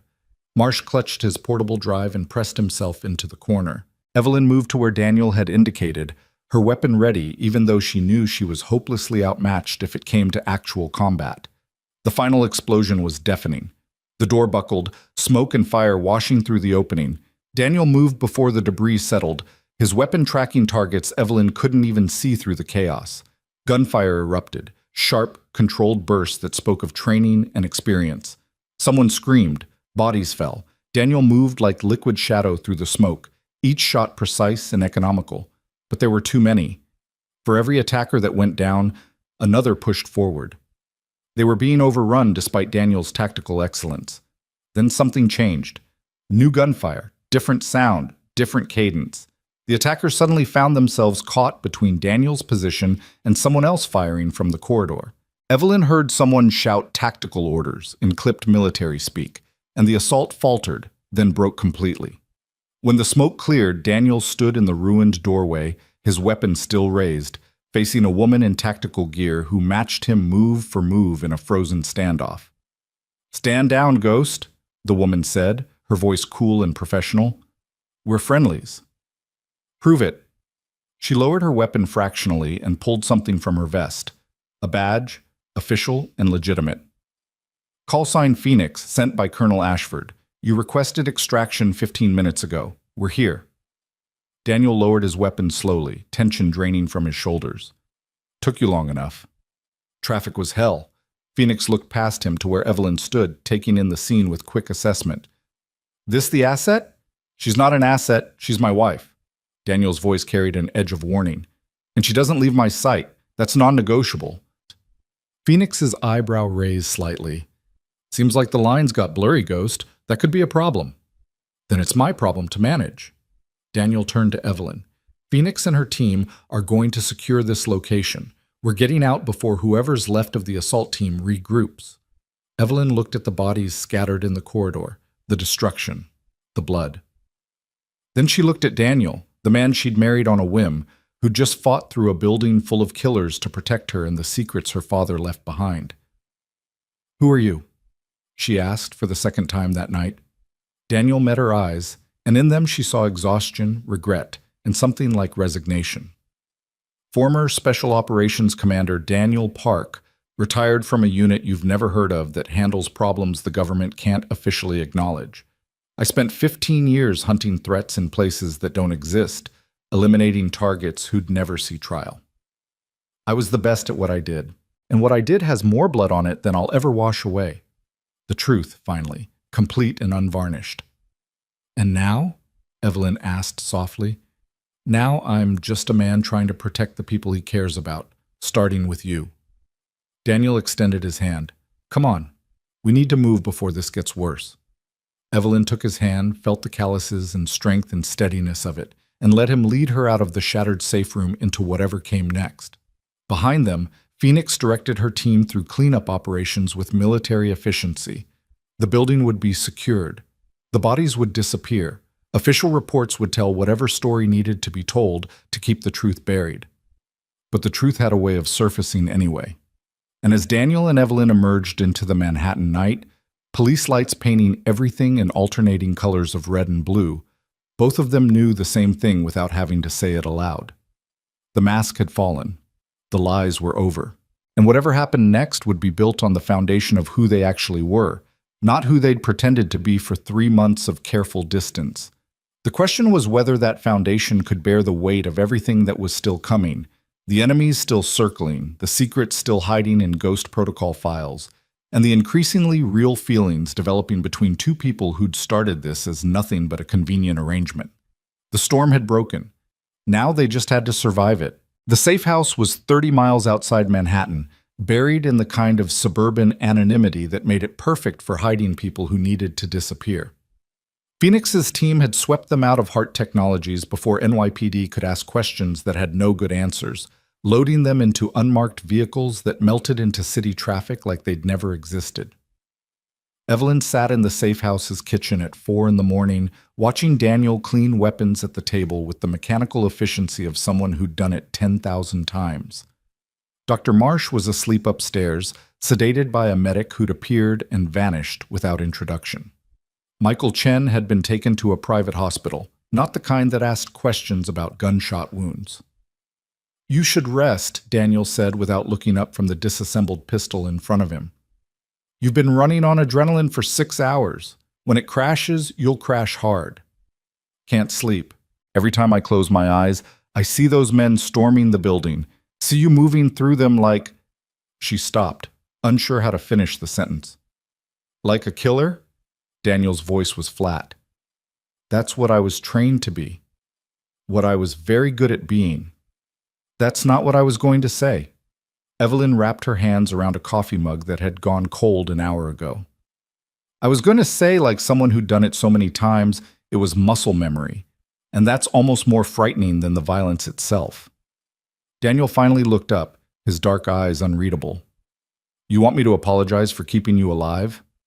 I want you to help me understand who I actually married, because the man I proposed to 3 months ago doesn't exist, does he? That was just a cover, a role you were playing." "Yes and no." Daniel set down the gun parts and leaned back in his chair. "The cover was real enough. I really am a single father trying to give my daughter a normal life. I really do want to stay invisible and avoid the kind of attention that gets people killed. But you're right that I wasn't being completely honest about why I needed those things. So be honest now. All of it.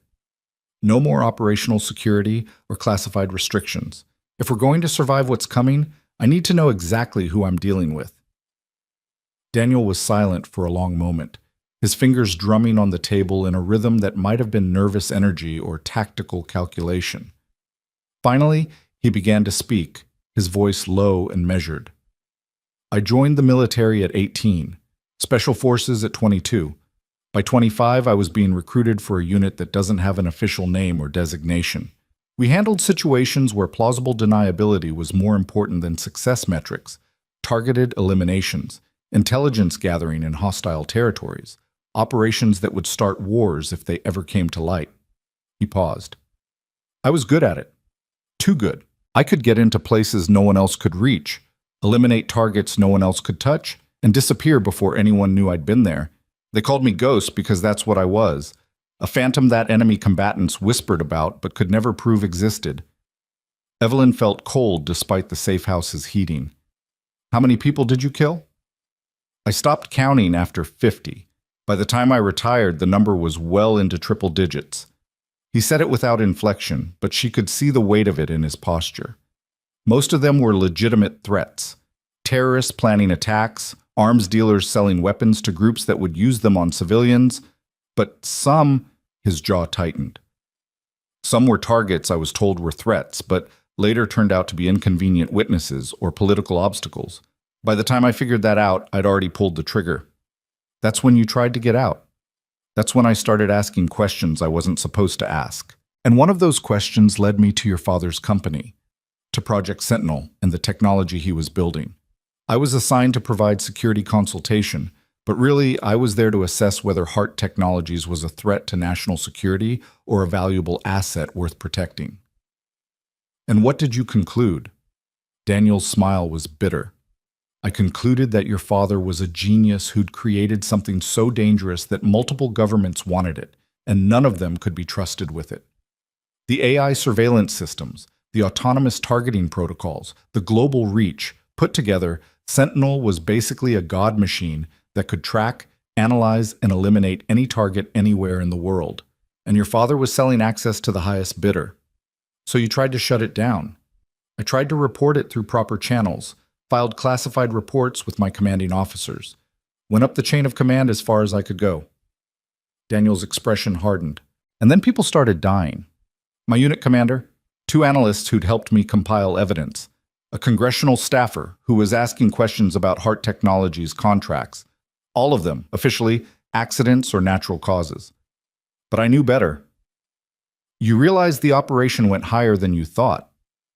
I realized that Project Sentinel had protection at levels I couldn't reach, Pentagon, State Department, maybe higher, and that anyone who threatened it would be eliminated, regardless of their service record or clearances. He met her eyes. That included me. So I did what I do best. I disappeared, changed my identity, buried my past, and became exactly the kind of invisible nobody that my former employers wouldn't waste resources hunting. A single father working maintenance, someone too ordinary to be worth a second look. Until my father died and things started moving again. Until your father died and I got a call from my old commanding officer, Colonel Ashford. She told me that Hart Technologies was still running operations connected to Sentinel, that your father's death might not have been natural, and that if the wrong people got control of the company, we were looking at a weapons system in the hands of people with no oversight and no accountability. Evelyn felt the pieces clicking together with horrible clarity. She asked you to get close to me, to watch me, to figure out if I was part of it or just a convenient inheritor. Yes, and when you came to me with that marriage proposal, Daniel shook his head. I thought it was the perfect opportunity. I could get inside your life, monitor your activities, report back on whether you were continuing your father's work or trying to build something different. It was supposed to be simple surveillance. In and out, minimal emotional involvement, clean exit when the job was done. But it wasn't simple. No, the word came out rough, because you turned out to be exactly what you appeared to be. Someone trying to do the right thing in a situation you didn't fully understand. And Maya, his voice softened. Maya fell in love with you almost immediately, started talking about you like you were family, and I realized that somewhere in the middle of this operational nightmare, I'd put the two people I care most about in the same place, and if things went wrong, I'd lose both of you. Evelyn absorbed this, her mind working through implications and complications. The attack tonight, that wasn't random. No, someone knew Dr. Marsh was close to breaking the encryption, someone who has enough resources to put together a professional hit team and send them into downtown Manhattan, someone who's willing to kill dozens of people to keep Ghost Protocol buried. Daniel's expression was grim. And based on the equipment and tactics I saw, I'd bet they're connected to some of the same people I used to work for. Which means this goes deep into the intelligence community. So what do? We can't fight the government. We don't fight them, we expose them. Dr. Marsh's dead man switch gives us leverage.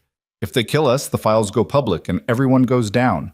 So we negotiate from a position of mutually assured destruction. We offer them a deal. We keep quiet about what your father built. And in exchange, Sentinel gets permanently shut down, the client list stays buried, and Hart Technologies gets cleaned up without prosecution. They'll never agree to that. The technology is too valuable. They will if the alternative is worse. Daniel pulled out his phone, the secure one she'd seen him use before. Phoenix isn't just extraction support. She's Ashford's second in command. Between the three of us, we have enough evidence and testimony to prove that Project Sentinel exists, that it's been used for illegal operations, and that multiple officials across several agencies have been complicit in covering it up. That's not just a scandal. That's the kind of revelation that ends careers and triggers congressional investigations. You do that? Expose your own people? They stopped being my people when they started killing innocents to protect their interests. And they definitely stopped being my people when they put you in danger. Daniel stood, moving to the window to check the perimeter with habitual caution. I made a choice 3 months ago when I married you. I told myself it was just operational cover, but somewhere along the way it became real. You became real, and I'm not letting you get destroyed by the same system that tried to destroy me. Before Evelyn could respond, footsteps on the stairs announced Dr. Marsh's arrival. The older man looked terrible, pale, exhausted, his hands still trembling slightly from shock and sedatives wearing off. I heard voices, he said quietly. Couldn't sleep anyway. Every time I close my eyes, I see them coming through the door. That's normal, Daniel said, his tone gentler. It'll fade, eventually. Will it? Marsh sank into a chair. I'm a mathematician. I work with encryption and algorithms. I'm not built for violence. No one's built for violence, Dr. Marsh. We just adapt or break. Daniel returned to the table. But you did something important tonight.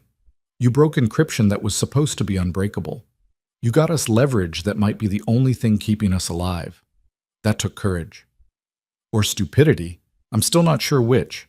Marsh pulled the portable drive from his pocket, staring at it like it might bite him. This thing has cost people their lives. It's going to cost more lives before this is finished. Maybe I should just destroy it. End this whole nightmare. Can't do that, Evelyn said firmly. The backup you created is our insurance policy. Without it, we're just witnesses who can be eliminated quietly. With it, we're problems that create bigger problems if we disappear.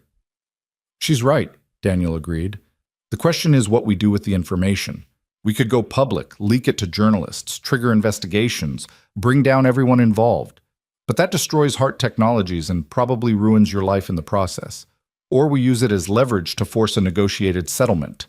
Shut down the dangerous operations, clean up the company, and let the guilty parties retire quietly rather than facing prison.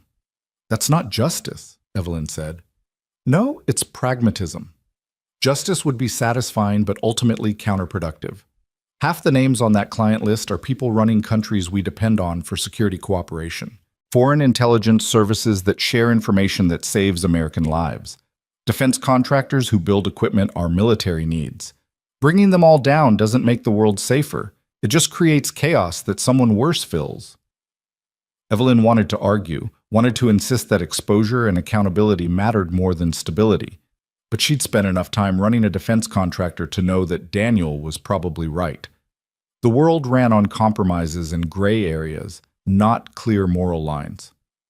There's another option, she said slowly. We take over. Not just Hart Technologies, but the whole network. We use my position as CEO and your connections to Ashford's people to convert Project Sentinel from a criminal enterprise into something legitimate, something with oversight and accountability. We don't destroy the technology, we reform how it's used. Daniel and Marsh both stared at her. That's ambitious, Daniel said finally. Also probably impossible.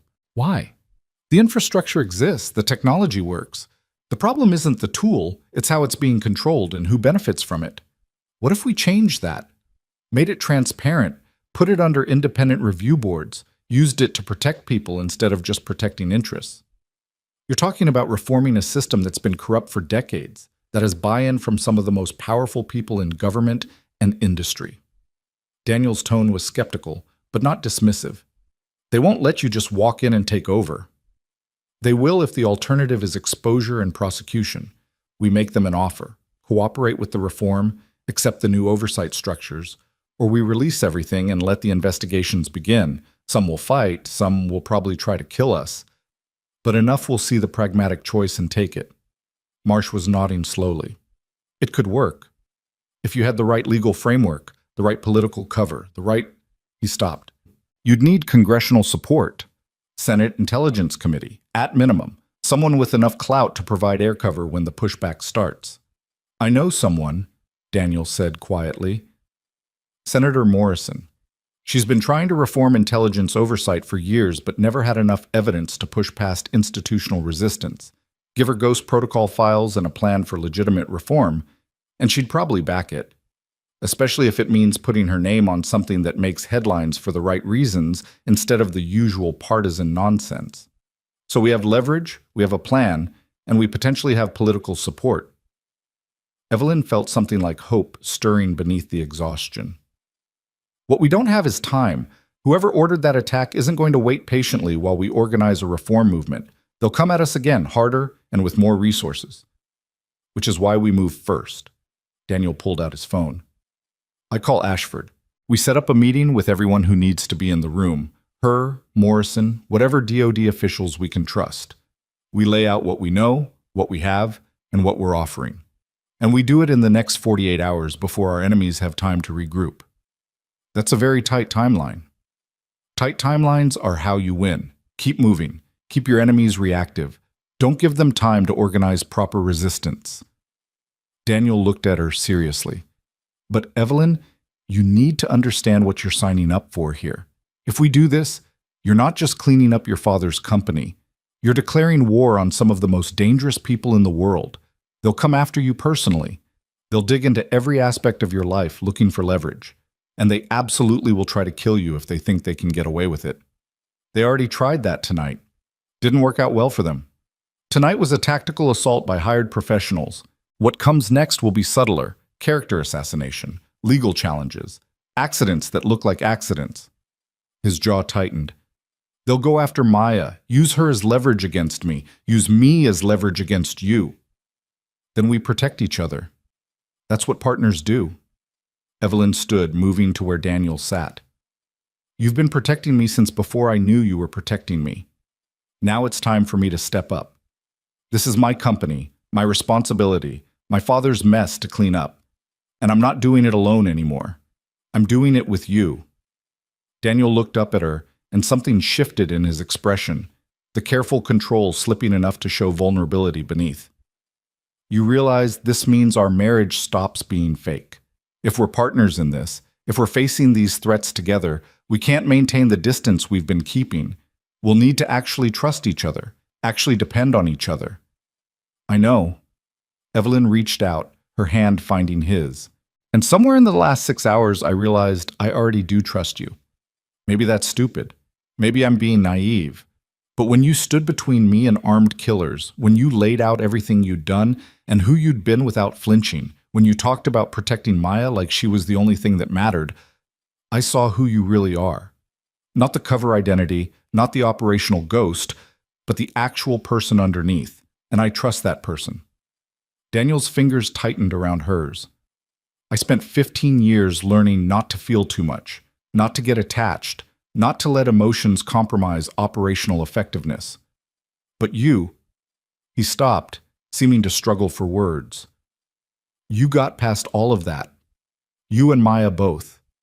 And now I'm in this for reasons that have nothing to do with duty or missions or protecting national security.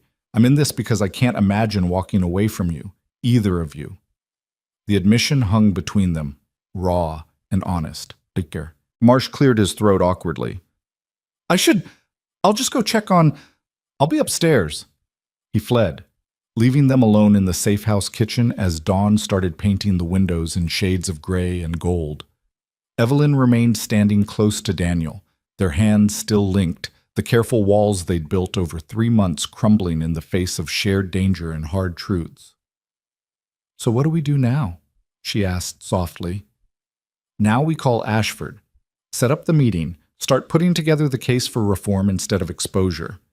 Daniel stood, pulling her closer. And we figure out how to explain to Maya that this arrangement we made is turning into something real. Because she's going to have questions when we stop maintaining separate wings of the apartment. She already thinks we're a real family, has for weeks. She's smarter than both of us put together. Daniel's expression softened. She told me last week that she was glad I'd finally found someone who looked at me like Mom used to. Someone who made me less sad. Evelyn felt her throat tighten. Your daughter is terrifyingly perceptive. Runs in the family. Her mother could read people like books. He paused. Would have liked you, I think. Would have appreciated someone willing to fight for what's right, even when it's costly. I wish I could have met her. Me too. Daniel released her hand reluctantly. But right now we have work to do. You should get some rest. The next 48 hours are going to be brutal, and you need to be sharp for what's coming. Evelyn wanted to argue, wanted to keep talking until everything was laid out and understood. But exhaustion was catching up with her, the adrenaline crash Daniel had predicted hitting like a physical force. Wake me in 4 hours. We'll start making calls. Deal. She made it halfway to the stairs before turning back. Daniel, thank you for keeping me alive tonight, for telling me the truth, for everything. That's what partners do, he said, echoing her earlier words. We protect each other. Evelyn climbed the stairs to the safe house's small bedroom, collapsed onto a bed that smelled faintly of disinfectant and military surplus, and was asleep within seconds. Her dreams were fragmented, gunfire and encryption keys, and her father's face asking questions she couldn't answer. But underneath the chaos was something steadier, the memory of Daniel's hand in hers, his voice promising protection, the gradual realization that somewhere in the middle of this disaster, she'd stopped being alone. Downstairs, Daniel made his calls on encrypted lines to people whose names would never appear in any official records. Colonel Ashford answered on the second ring despite the hour, her voice crisp and alert. Ghost, report. Asset is secure. We have Ghost protocol files and full client list. Situation is complicated, but potentially manageable if we move fast. Define manageable. Daniel laid out Evelyn's plan. Reform instead of exposure. Oversight instead of destruction, turning a criminal enterprise into something legitimate. Ashford listened without interruption, then was silent for a long moment. That's ambitious, she said finally. Also possibly brilliant. If you can pull it off, you solve about 6 problems I've been wrestling with for 3 years. But the blowback is going to be intense.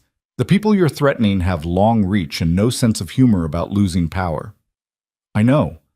Which is why I need support. Serious support, not just extraction teams and safe houses, political cover, legal protection, resources to fight back when they come at us.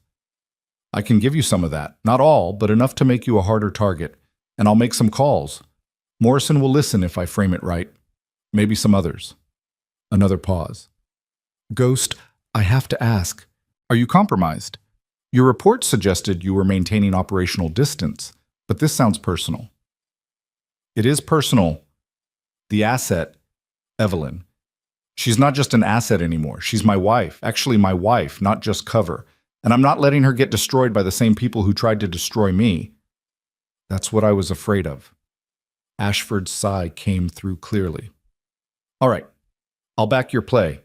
But if this goes sideways, if the situation becomes untenable, you extract immediately. No heroics, no last stands. You get your family out and disappear. Clear? Clear. Good. I'll have preliminary meetings set up by noon. Be ready to move fast. And Ghost? Don't let your feelings make you stupid. You're one of the best operators I've ever worked with. I'd hate to lose you because you forgot that emotions are liabilities in our line of work. Noted. Daniel ended the call and sat in the growing daylight, thinking about liabilities and assets and the strange mathematics that turned 3 months of convenient arrangement into something worth dying for. Outside, the suburban neighborhood was waking up, commuters heading to jobs, kids waiting for school buses, the normal rhythm of lives that had nothing to do with classified weapons programs or kill lists or the violent intersection of power and profit. Daniel watched it all through the safe house window and wondered if he and Evelyn would ever get to join that normal world, or if they were too stained by the things they'd learned and done to ever wash completely clean. His phone buzzed with a text from Phoenix. Cleanup complete. Official story is gas leak caused structural failure. No evidence of assault. Your tracks are covered. Another buzz. This one from an unknown number. You should have stayed dead, Ghost. Coming back was a mistake. One will correct soon. Daniel deleted the text but memorized the number for tracing later. Threats were expected. What mattered was whether they came from people with the resources to follow through. And based on everything he'd seen, the answer was almost certainly yes. The war was just beginning. The first shots had been fired, the opening moves made. Now came the hard part, building alliances, exposing enemies, and trying to reform a system that didn't want to be reformed. And doing it all while protecting the 2 people who'd somehow become more important than missions or orders, or the careful operational distance that had kept him alive for 15 years. Daniel checked his weapons again, ran through contingency plans in his mind, and waited for Evelyn to wake up so they could start fighting the next battle together. Because that's what they were now, partners, allies, a team built on shared danger and growing trust. The marriage that had started as cold convenience was becoming something real, forged under fire and sealed in the kind of truth that only emerged when people stopped hiding from each other. Whether that would be enough to survive what was coming remained an open question. But for the first time in years, Daniel found himself believing it might be. That maybe, despite everything, there was still room in this violent world for people trying to do the right thing, even if the right thing might get them killed. 4 hours of sleep felt like 4 minutes when Phoenix shook Evelyn awake with military efficiency and a cup of coffee that tasted like it had been brewed to strip paint. The sun was fully up now, streaming through the safe house windows with the kind of cheerful indifference that made the previous night's violence feel almost surreal. Ashford wants you on a secure video call in 20 minutes, Phoenix said, her tone brooking no argument. Ghost is already prepping downstairs. You'll want to look presentable. Senator Morrison is joining the call, and first impressions matter. Evelyn forced herself upright, her body protesting every movement. She'd fallen asleep in her clothes, which were now wrinkled and stained with smoke residue from the building assault. I don't suppose there's a change of clothes available. Bathroom. Someone pulled your size from department store security tags. Phoenix's expression remained neutral. Welcome to the world of off-book operations. We're very thorough. 20 minutes later, showered and dressed in clothes that fit suspiciously well, Evelyn descended to find the safe house's living room transformed into a makeshift command center. Daniel sat at a laptop connected to equipment that definitely hadn't come from any retail store, his expression focused. Dr. Marsh hovered nearby, the portable drive clutched like a talisman. Ready? Daniel asked, glancing up at her arrival. As I'll ever be. Evelyn took the seat beside him, close enough that their shoulders touched. The casual proximity felt natural in a way it hadn't 3 months ago. What's the play? We present the evidence, lay out what we know about Ghost Protocol and Project Sentinel. Explain the scope of the corruption and the danger of leaving things as they are. Then we offer the reform plan as an alternative to full exposure. Daniel's fingers moved across the keyboard, pulling up files and documentation. Ashford is on our side. Morrison will be skeptical, but potentially sympathetic. The wild card is whoever else they bring to the call. Could be allies. Could be people looking for ammunition to use against us. Comforting. Welcome to politics. It's messier than combat and twice as dangerous. He initiated the connection, and the laptop screen split into multiple video feeds. Colonel Ashford appeared first, a woman in her 50s with steel gray hair and eyes that had seen everything twice. She wore civilian clothes but carried herself with unmistakable military bearing. Ms. Hart, good to finally meet you officially, though I wish it were under better circumstances. Colonel, thank you for the extraction last night. Your team saved our lives. That's what we do. Ashford's attention shifted to Daniel. Ghost, you look terrible. It's been a long night. It's about to get longer. Another video feed activated, showing Senator Catherine Morrison, mid-60s, with the kind of face that suggested she'd fought hard battles and won most of them. Senator, thank you for joining on short notice. Colonel Ashford doesn't call in favors lightly. When she says something's urgent, I listen. Morrison's gaze fixed on Evelyn with sharp intelligence. Ms. Hart, I knew your father, not well, but enough to know he played in some very dark waters. I'm hoping you're not following his path. I'm hoping to correct it, actually. Evelyn kept her voice steady despite the scrutiny, which is why we requested this meeting. A third feed appeared showing a man Evelyn didn't recognize. Late 40s, nondescript in the way that suggested intelligence work rather than political office. This is Michael Brennan, Ashford said, Deputy Director of the Defense Intelligence Agency. He's read into some aspects of Sentinel and has clearance for this conversation. Some aspects, Brennan repeated dryly, which I'm gathering is about to expand considerably. Ms. Hart, Mr. Park, convince me why I shouldn't have you both arrested for possessing classified information you clearly shouldn't have. Daniel leaned forward slightly. Because the information we possess proves that multiple officials in your agency and others have been complicit in selling illegal surveillance technology to foreign powers and domestic actors with no oversight. And because if you try to arrest us, our insurance policy triggers and every major news organization in the country gets copies of Ghost Protocol files that will make Watergate look like a parking ticket. The silence that followed was profound. Finally, Morrison spoke. That's quite a claim. Can you back it up? Dr. Marsh? Evelyn gestured for him to step into camera view. The mathematician moved forward nervously, holding up the portable drive. This drive contains the complete Ghost Protocol files. Client lists, transaction records, operational details for Project Sentinel deployments across 17 countries. Some of those deployments were authorized, most were not. And the people who authorized or facilitated the unauthorized uses include Pentagon officials, sitting senators, foreign intelligence services, and private contractors operating with implicit government protection. Marsh's voice grew steadier as he shifted into technical mode. The encryption your people used was excellent, but not unbreakable. I verified the authenticity through cross-referencing with known operations and public records. This is legitimate, and it's damning. Brennan's expression had gone very still. If what you're claiming is true, releasing this information would compromise active operations, endanger intelligence assets, and destabilize relationships with allied nations. The damage would be catastrophic. Which is why we're not releasing it, Evelyn said. We're offering an alternative.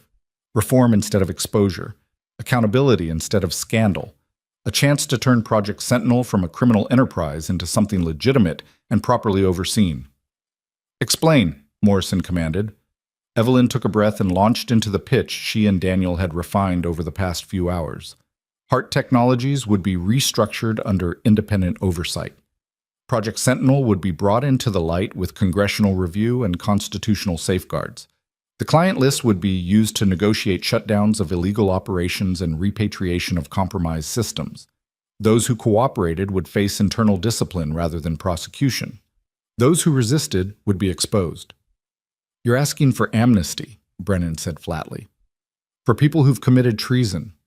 We're asking for pragmatism, Daniel countered. Burning down the entire system feels satisfying but accomplishes nothing except creating power vacuums that worse actors fill.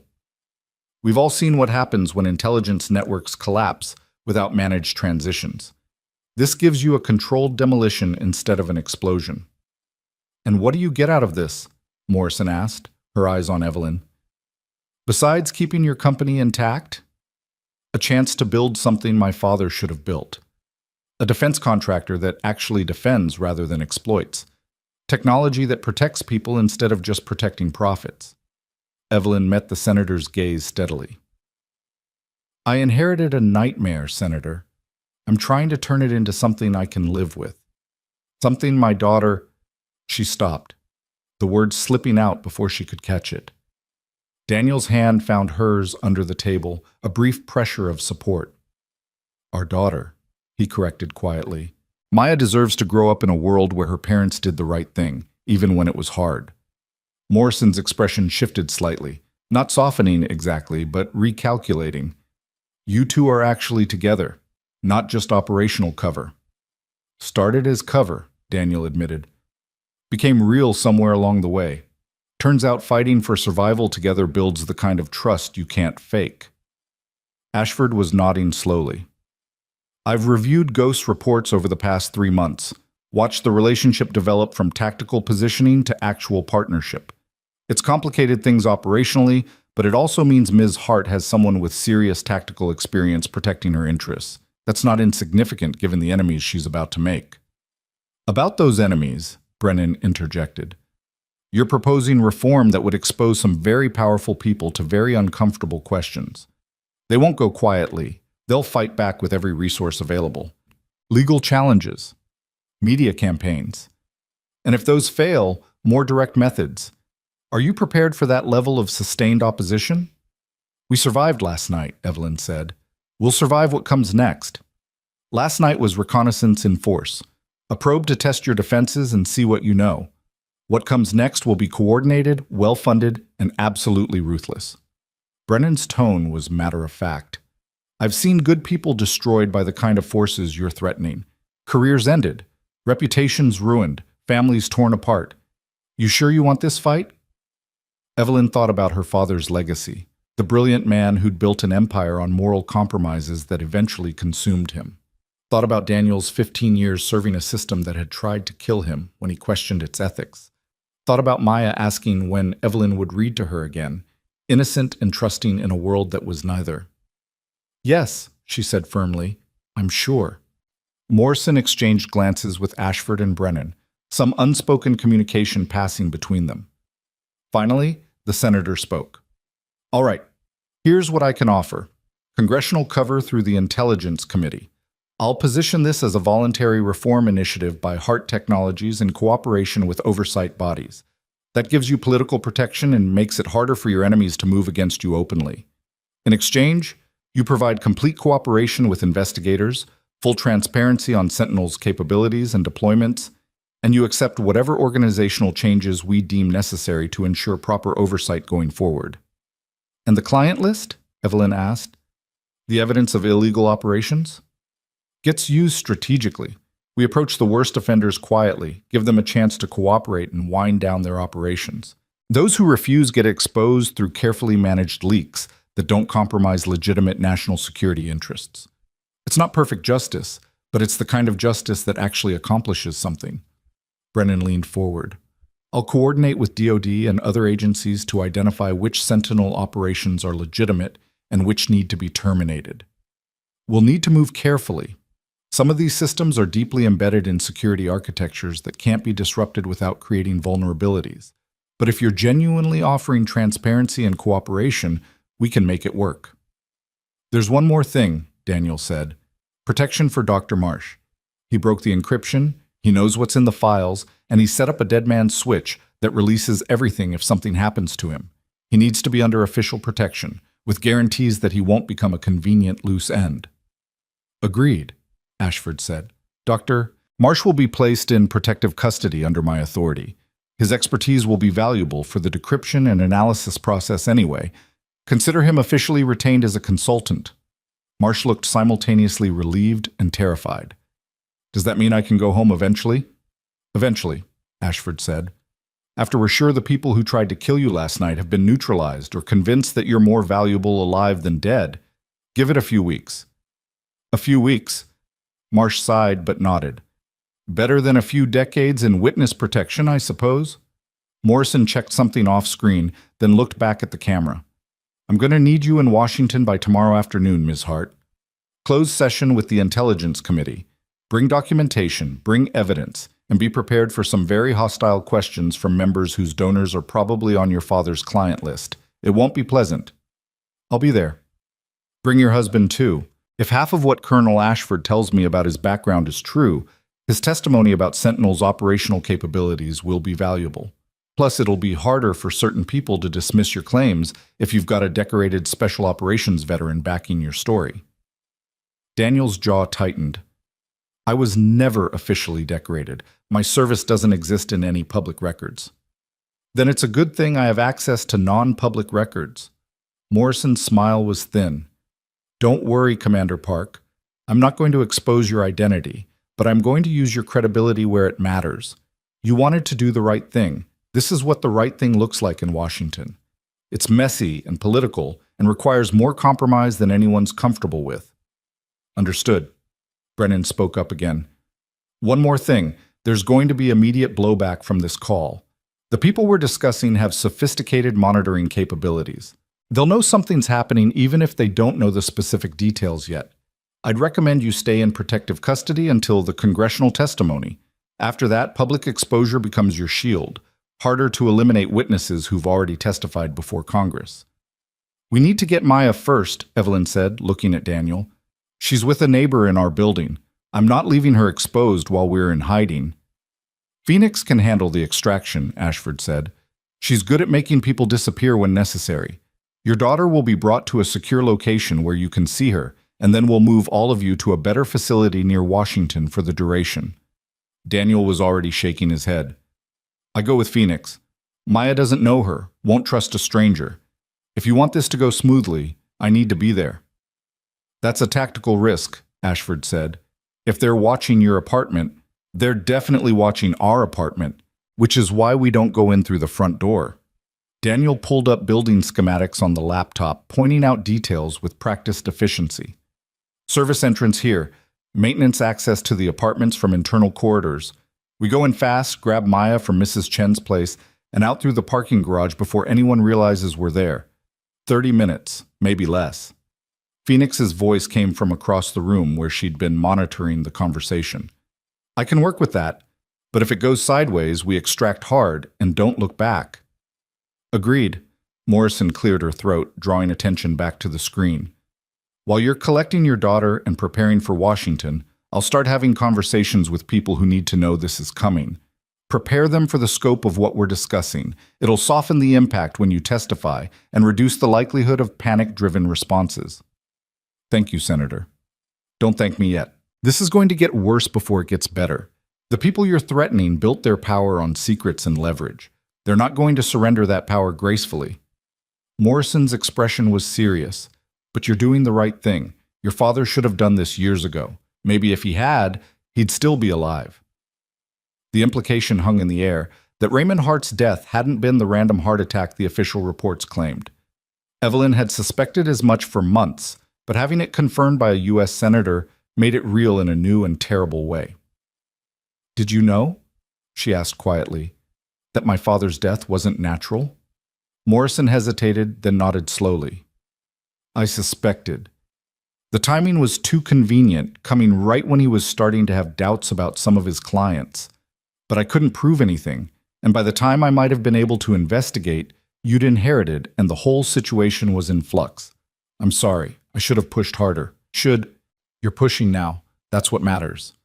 Evelyn felt Daniel's hand tighten around hers again, a silent offer of support. "We'll be in Washington tomorrow, ready to testify, ready to fight, ready to finish what my father started, the right way this time."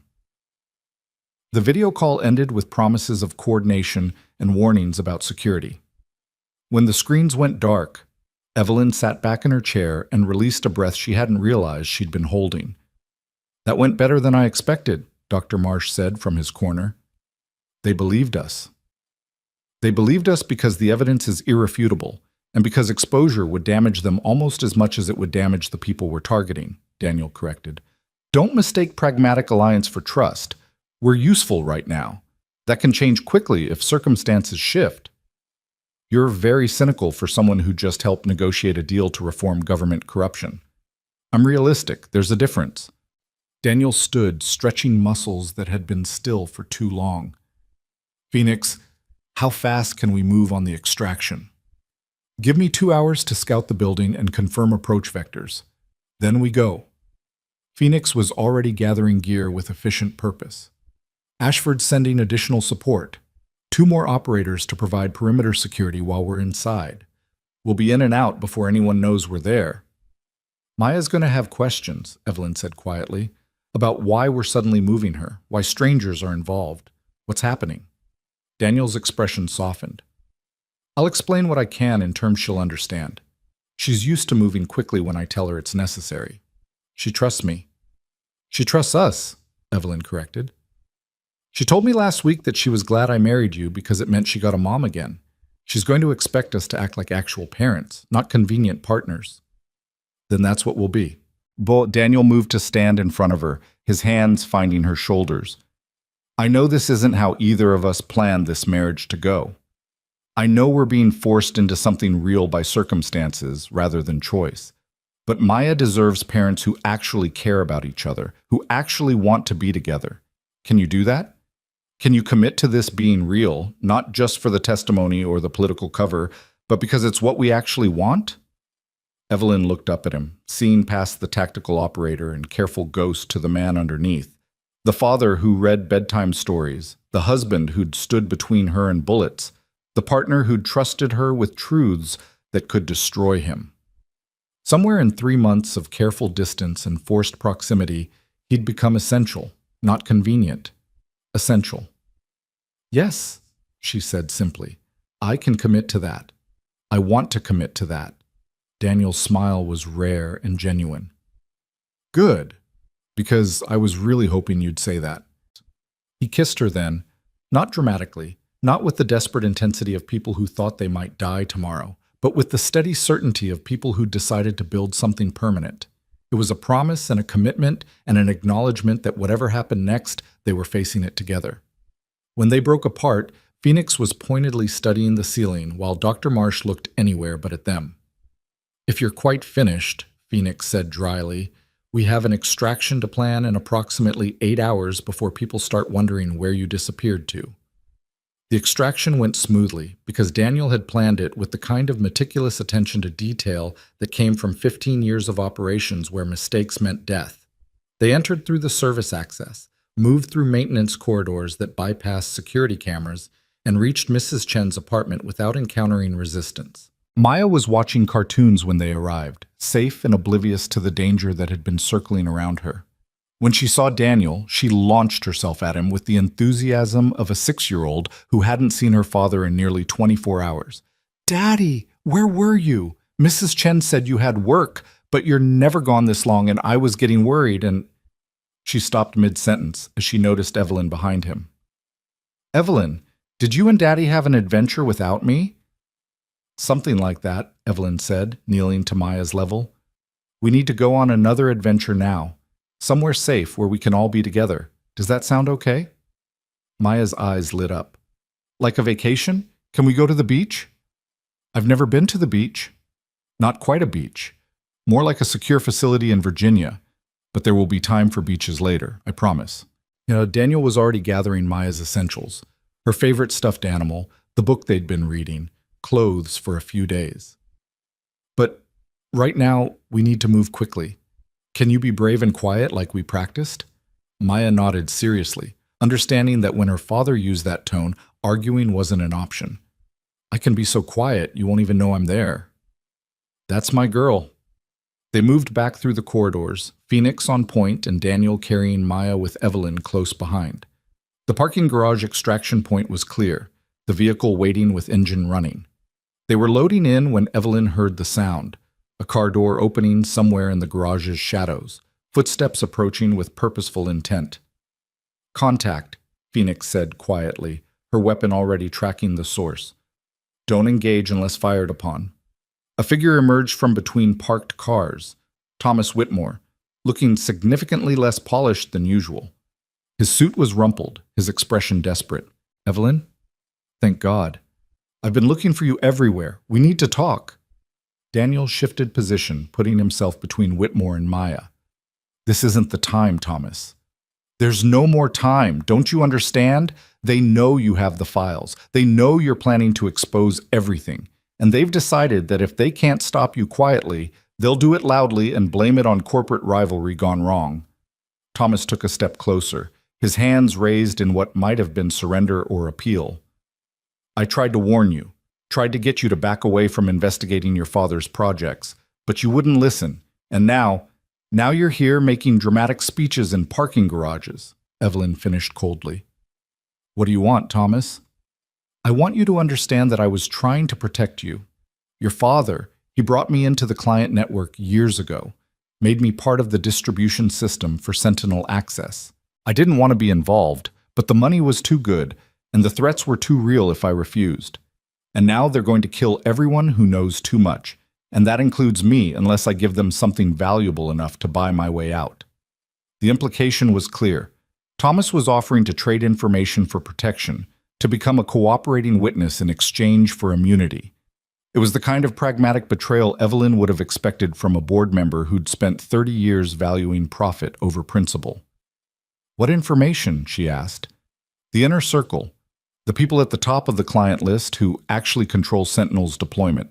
Names you won't find in any files because they're smart enough to work through cutouts and intermediaries. But I know them, met with them, can identify them, and prove their involvement." Thomas's voice was urgent. "That's worth something, isn't it? Worth protection?" Phoenix exchanged glances with Daniel, some silent communication passing between them. Finally, Daniel said, "Get in the car. You're coming with us. We'll figure out if you're lying once we're somewhere secure." Thomas looked surprised but relieved. He climbed into the vehicle, careful not to make any sudden movements around operators who clearly knew how to kill quickly and efficiently. The drive to the new safe house was tense and silent, except for Maya's questions about where they were going and why Mr. Whitmore looked so scared. "Mr. Whitmore made some mistakes," Evelyn said carefully. "Now he's trying to fix them. That takes courage." "Or cowardice masquerading as courage," Daniel muttered under his breath. But he didn't contradict her in front of Maya. The new safe house was larger and better equipped, with separate rooms for Maya and spaces where interrogations could be conducted away from civilian ears. Thomas was placed in secure holding while Ashford was briefed on his sudden appearance. Maya was settled with toys and entertainment, carefully insulated from the adult conversations happening in other parts of the building. "Do you trust him?" Evelyn asked Daniel as they watched Thomas through one-way glass, the older man pacing nervously in his temporary quarters. "Not even a little bit. But that doesn't mean he's not useful. Daniel's arms were crossed, his posture radiating skepticism. He's a survivor, always has been. If giving us names keeps him alive, he'll give us names. Whether those names are accurate or complete is another question. Ashford will vet everything he tells us, cross-reference it with what we already know from Ghost Protocol files. If he's lying, we'll know. And if he's telling the truth, we have leverage against people who've stayed hidden for decades. That could be the difference between reform actually working and getting buried by forces we can't fight. Daniel turned from the window to look at her directly. Are you ready for Washington? For testifying before Congress and making yourself the public face of this reform movement? I don't have much choice. If I don't step up, who will? You? You're supposed to be invisible, remember? Not anymore. Morrison's going to use my testimony. That means my identity becomes at least semi-public. My service record, my involvement with Sentinel, my reason for going into hiding. His expression was grim. I spent 15 years being a ghost. That's over now. I'm going to be exposed, scrutinized, investigated. People will dig into my past and find things I wish could stay buried. Evelyn moved closer, her hand finding his. Then we face it together. Your past, my father's legacy, whatever comes out during the testimony. We don't hide anymore. We stand in the light and let people see who we actually are. That's either very brave or very foolish. With us, it's usually both. Maya's voice called from the other room, asking if they could read her book before bedtime. It was barely evening, far too early for sleep, but the disruption to her routine had clearly unsettled her. Daniel went to handle it, while Evelyn stayed to watch Thomas Whitmore pace and worry and calculate his chances of survival. The next 36 hours blurred together in a cascade of preparation and revelation. Thomas provided names that checked out against Ghost Protocol files, adding context and connections that painted a picture of a network far larger than anyone had realized. Ashford coordinated with Morrison and Brennan to prepare testimony and gather additional evidence. Phoenix and her team maintained security, while additional operators arrived to provide coverage for the Washington trip. And through it all, Evelyn, Daniel, and Maya existed in a strange bubble of forced domesticity. Reading books and having meals and pretending that armed guards outside the door were perfectly normal. Maya adapted with the resilience of children, asking fewer questions as she understood that her parents couldn't answer most of them. She seemed content with the knowledge that they were together, that they were safe for now, and that somehow this adventure would end with them back home. The congressional testimony was scheduled for a closed session on Wednesday afternoon. They flew to Washington on a military transport, Maya delighted by the plane and oblivious to the armed escort that accompanied them. The facility where they were housed near Capitol Hill was more secure than any hotel, with guards who didn't pretend to be anything other than what they were. On Wednesday morning, Evelyn stood in front of a mirror in clothes that cost more than most people earned in a month and tried to recognize herself. She looked like a CEO about to testify before Congress. She felt like an imposter who'd stumbled into a role she wasn't qualified to play. "You look perfect," Daniel said from the doorway. He wore a dark suit that made him look less like a janitor and more like what he actually was, a professional who'd operated at the highest levels of classified operations. Confident, competent, exactly like someone who can handle whatever questions they throw at you. "I'm terrified." "Good. Fear keeps you sharp. It's when you stop being afraid that you make mistakes." He crossed to her, adjusting her collar with the same careful precision he applied to everything. "They're going to try to discredit you, suggest you're motivated by profit or political ambition or revenge against your father's legacy. Don't let them bait you into emotional responses. Stick to facts. Stick to evidence.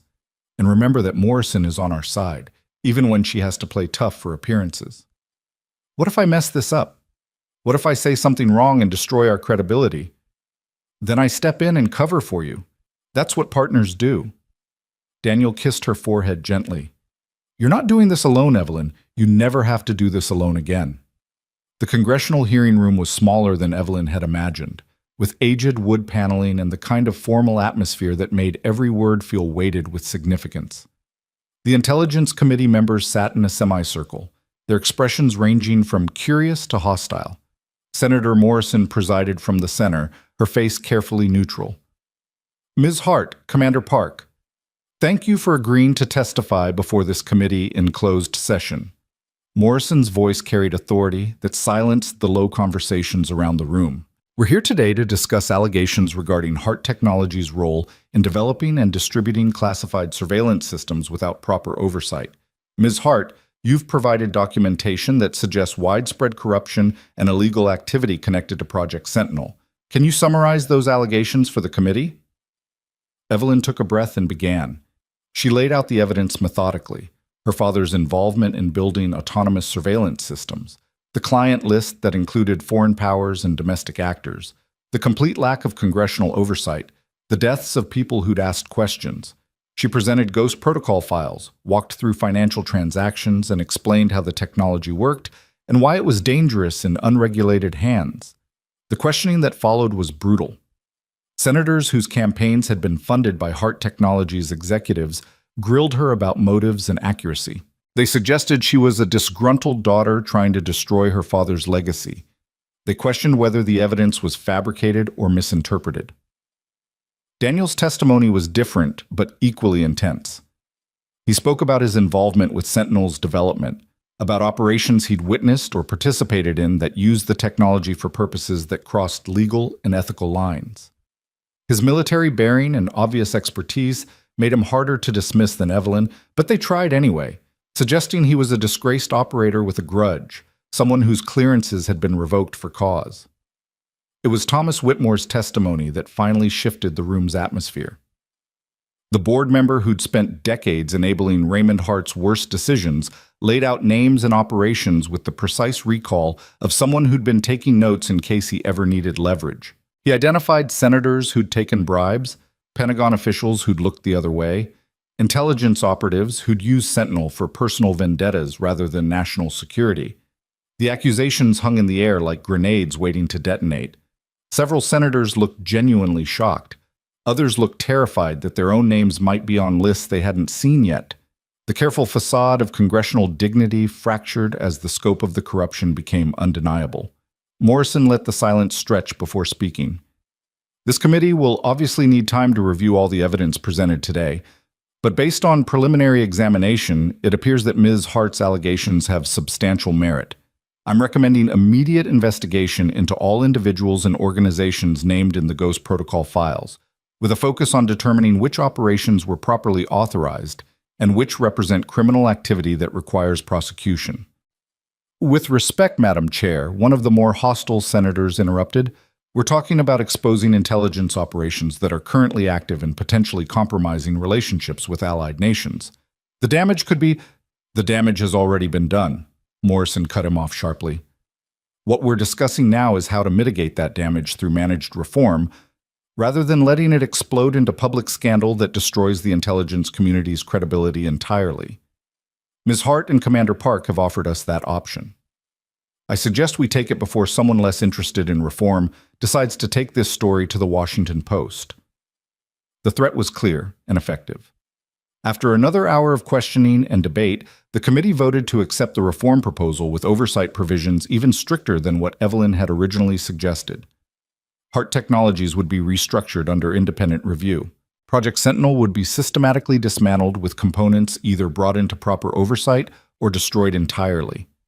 The client list would be used to negotiate shutdowns and recoveries rather than triggering immediate prosecutions, but those who refused cooperation would face full exposure. It wasn't perfect.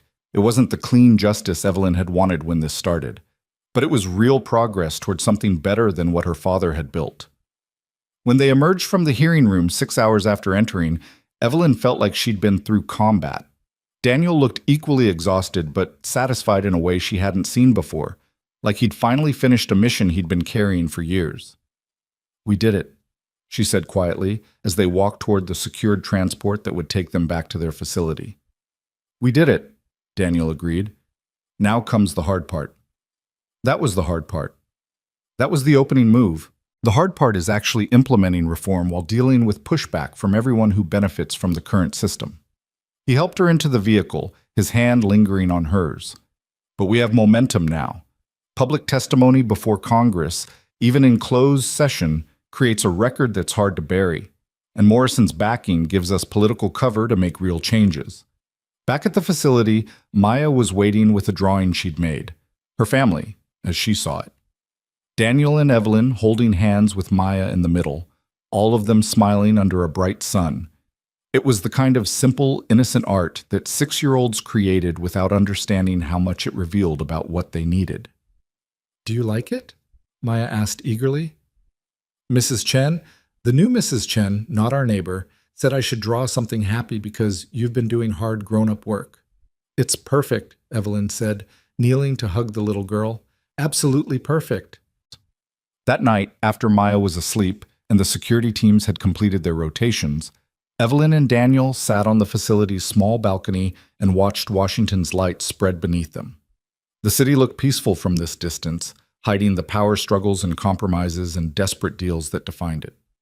"When this is over," Daniel said quietly, "when the reform is implemented and the investigations are complete and we can go back to something resembling normal life, what do you want?" Evelyn thought about the question. 3 months ago, she would have said she wanted her company, her independence, her carefully controlled existence that didn't require vulnerability or trust. Now those things felt insufficient, almost hollow. "I want Maya to have a normal childhood. I want to build a company that does actual good in the world instead of just making profits. And I want this," she gestured between them, "to be real. Not because circumstances forced it, but because we chose it. Because we actually love each other and want to build something permanent together." Daniel's smile was visible even in the darkness. "I can work with that. Though the normal childhood might be challenging given that her father is a former ghost operator and her mother is about to become the face of defense industry reform. She's resilient. She'll adapt. Like her parents." They sat in comfortable silence, two people who'd started as strangers making a convenient arrangement and had become partners through shared danger and hard truths. The road ahead was still uncertain. There would be investigations and hearings, legal battles and media scrutiny, attempts to undermine the reform or neutralize the threats to powerful interests. But they would face it together, with the kind of trust that only formed when people stopped hiding from each other. 6 months later, Hart Technologies was nearly unrecognizable. The board had been restructured, with several members resigning under pressure and being replaced by appointees acceptable to the Congressional Oversight Committee. Project Sentinel had been systematically dismantled, with legitimate components brought into the light and illegal operations shut down through carefully managed negotiations that avoided public scandal. Some of the names on the Ghost Protocol client list had cooperated, accepting quiet retirement or transfer to positions where they couldn't do further damage. Others had fought back with legal challenges and media campaigns that ultimately failed when evidence proved overwhelming. A few had disappeared entirely, fleeing to countries without extradition treaties and confirming their guilt more effectively than any trial could have. Thomas Whitmore was in witness protection somewhere distant, his testimony having bought him immunity from prosecution, but not from the enemies he'd made by talking. Dr. Marsh had returned to academic life at a university far from Manhattan, his brief adventure in classified encryption becoming a story he could never tell but would never forget. And in a penthouse apartment that had been thoroughly swept for surveillance devices and rebuilt with security measures that would have impressed paranoid dictators, Evelyn and Daniel were building the life they'd accidentally discovered they wanted. "Again!" Maya demanded, bouncing on the couch with the inexhaustible energy of a 7-year-old who'd just had her birthday. "Do the voice again!" Daniel groaned dramatically, but complied, reading from the fantasy novel Maya had received as a gift, and performing character voices that made her dissolve into giggles. Evelyn watched from the kitchen doorway, coffee in hand, and felt something she hadn't expected to feel 3 months ago: contentment. Her phone buzzed with alerts from Hart Technologies. Production numbers from the Sao Paulo facility, now operating transparently and profitably without the shadow operations that had compromised it. Contract renewals from Pentagon clients who'd survived the investigation and were cautiously optimistic about the new company direction. A message from Senator Morrison about upcoming testimony regarding expansion of oversight frameworks to other defense contractors. The work was never finished. There would always be another battle to fight, another compromise to negotiate, another threat to counter. But for now, in this moment, Evelyn had something her father never found: a balance between ambition and ethics, between success and integrity. Your turn, Daniel said, handing her the book as Maya crawled into her lap. Chapter 7. The Dragon Negotiations. I'm terrible at dragon voices. You're the CEO of a defense contractor. You negotiate with Pentagon generals. Dragons are basically the same thing with scales. Evelyn laughed and started reading, Maya snuggling against her with complete trust. This was what real looked like.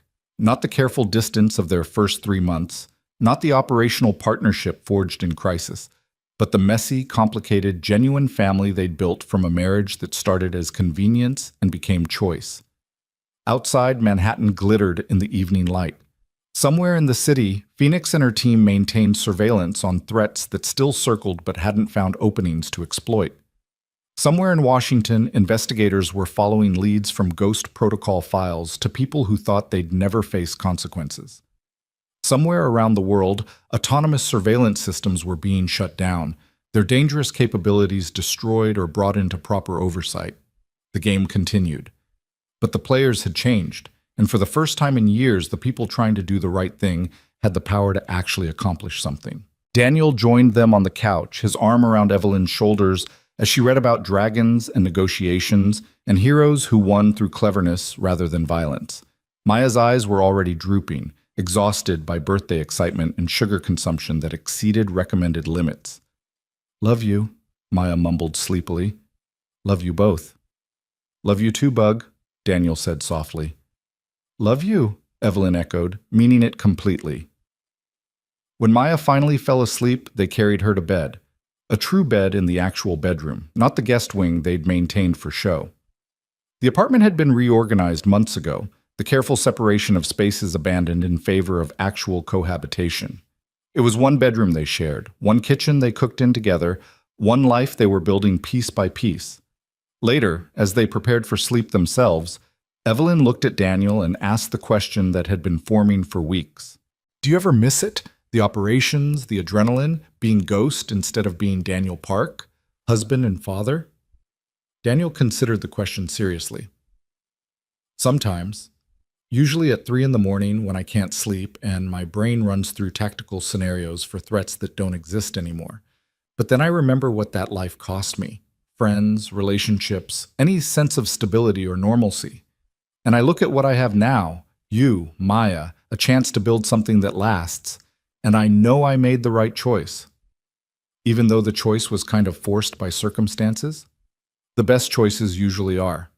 We think we're in control, planning our lives according to some careful strategy, but really, we're just responding to circumstances and hoping we respond well."